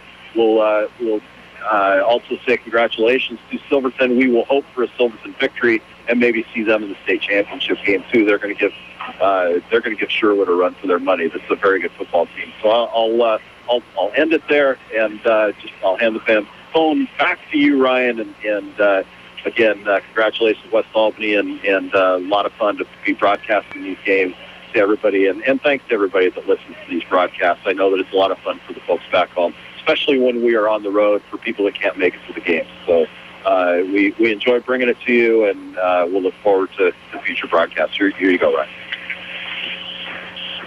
Well, I say thank you to Wally, and it seems kind of strange to hold a phone and then look at you and talk to you, although you can't speak back. This is kind of nice. Maybe I should really take advantage of this. Wally can't counter anything. I would echo what Wally said. It's a tremendous pleasure to work with you, Wally, with you, Jeff, to have you guys together. This is the 7th year that the three of us have all worked together on these broadcasts, and it's something I can't tell you how much I look forward to each Friday night and doing these games. It's so much fun. I think you guys are tremendous, and I do think that we make a pretty solid team. I think we make this sound good. Even when the technology fails us, we make it sound okay. I hope that the listeners out there would agree. It's a great pleasure to work with you guys every week. A big thank you to Brian Holman and to Ryan Murphy, both of whom were here pretty much all season long, setting up the gear for us before, taking down the gear after the games. It's been a huge assist, and they probably have the most boring job in the building. They just have to sit here and listen to us all night long, but it's a great assist to have people here to take down the gear. And so thank you to Brian to my right and to Ryan, who's been here at times throughout the season. A thanks to the significant others of us. I know you would want to thank Renee. Wally does not have the headset or a phone. I know Wally would thank Renee. I know Jeff would thank Marcy, and I would thank Jesse. It takes a lot of time on the weekends for us to come and do these games. We have to have very understanding women on the other end who allow us to take these nights and be gone for so many Fridays during the season. So thanks to the Mississes, and thank you to all of you for listening throughout the course of the season. The seniors for West Albany can leave with their heads held high. It is a loss here tonight, 35-6. A tremendous career for all of the seniors from West Albany. Their season does end here tonight in Silverton, 35-6 at the hands of the Foxes. That will put a wrap on our football season. We will see you for basketball. Stay tuned to KGAL.com, KSHO.net, and you can check out the schedules for the West Albany basketball program coming your way very, very shortly. We'll be along for that. Until that time, saying so long one last time from Silverton, I'm Ryan Pitts for Wally Ordeman and Jeff Kiter. Thanks for listening all season long. Go Bulldogs. We'll see you for basketball. The Oregon School Activities Association thanks you for listening to this OSAA U.S. Bank Les Schwab Tires State Championship event. Les Schwab Tires celebrating more than 55 years of pride in performance. U.S. Bank proud to celebrate its 27th year of supporting OSAA state championships. We hope you enjoyed this broadcast of an OSAA state championship event.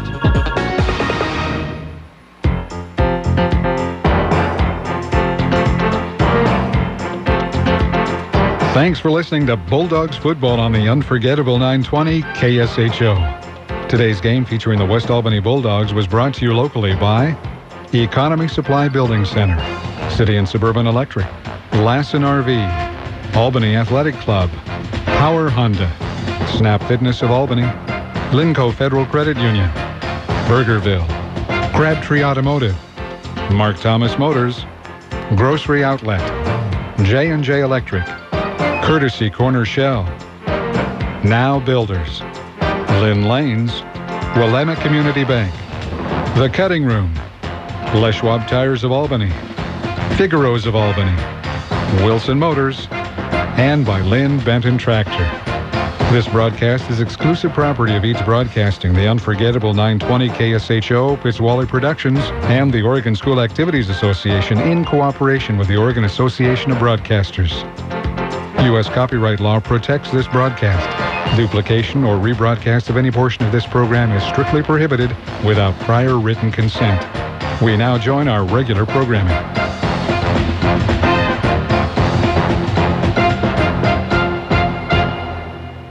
You found us, so now tell your friends. America's best music is on the show. AM 920 KSHO.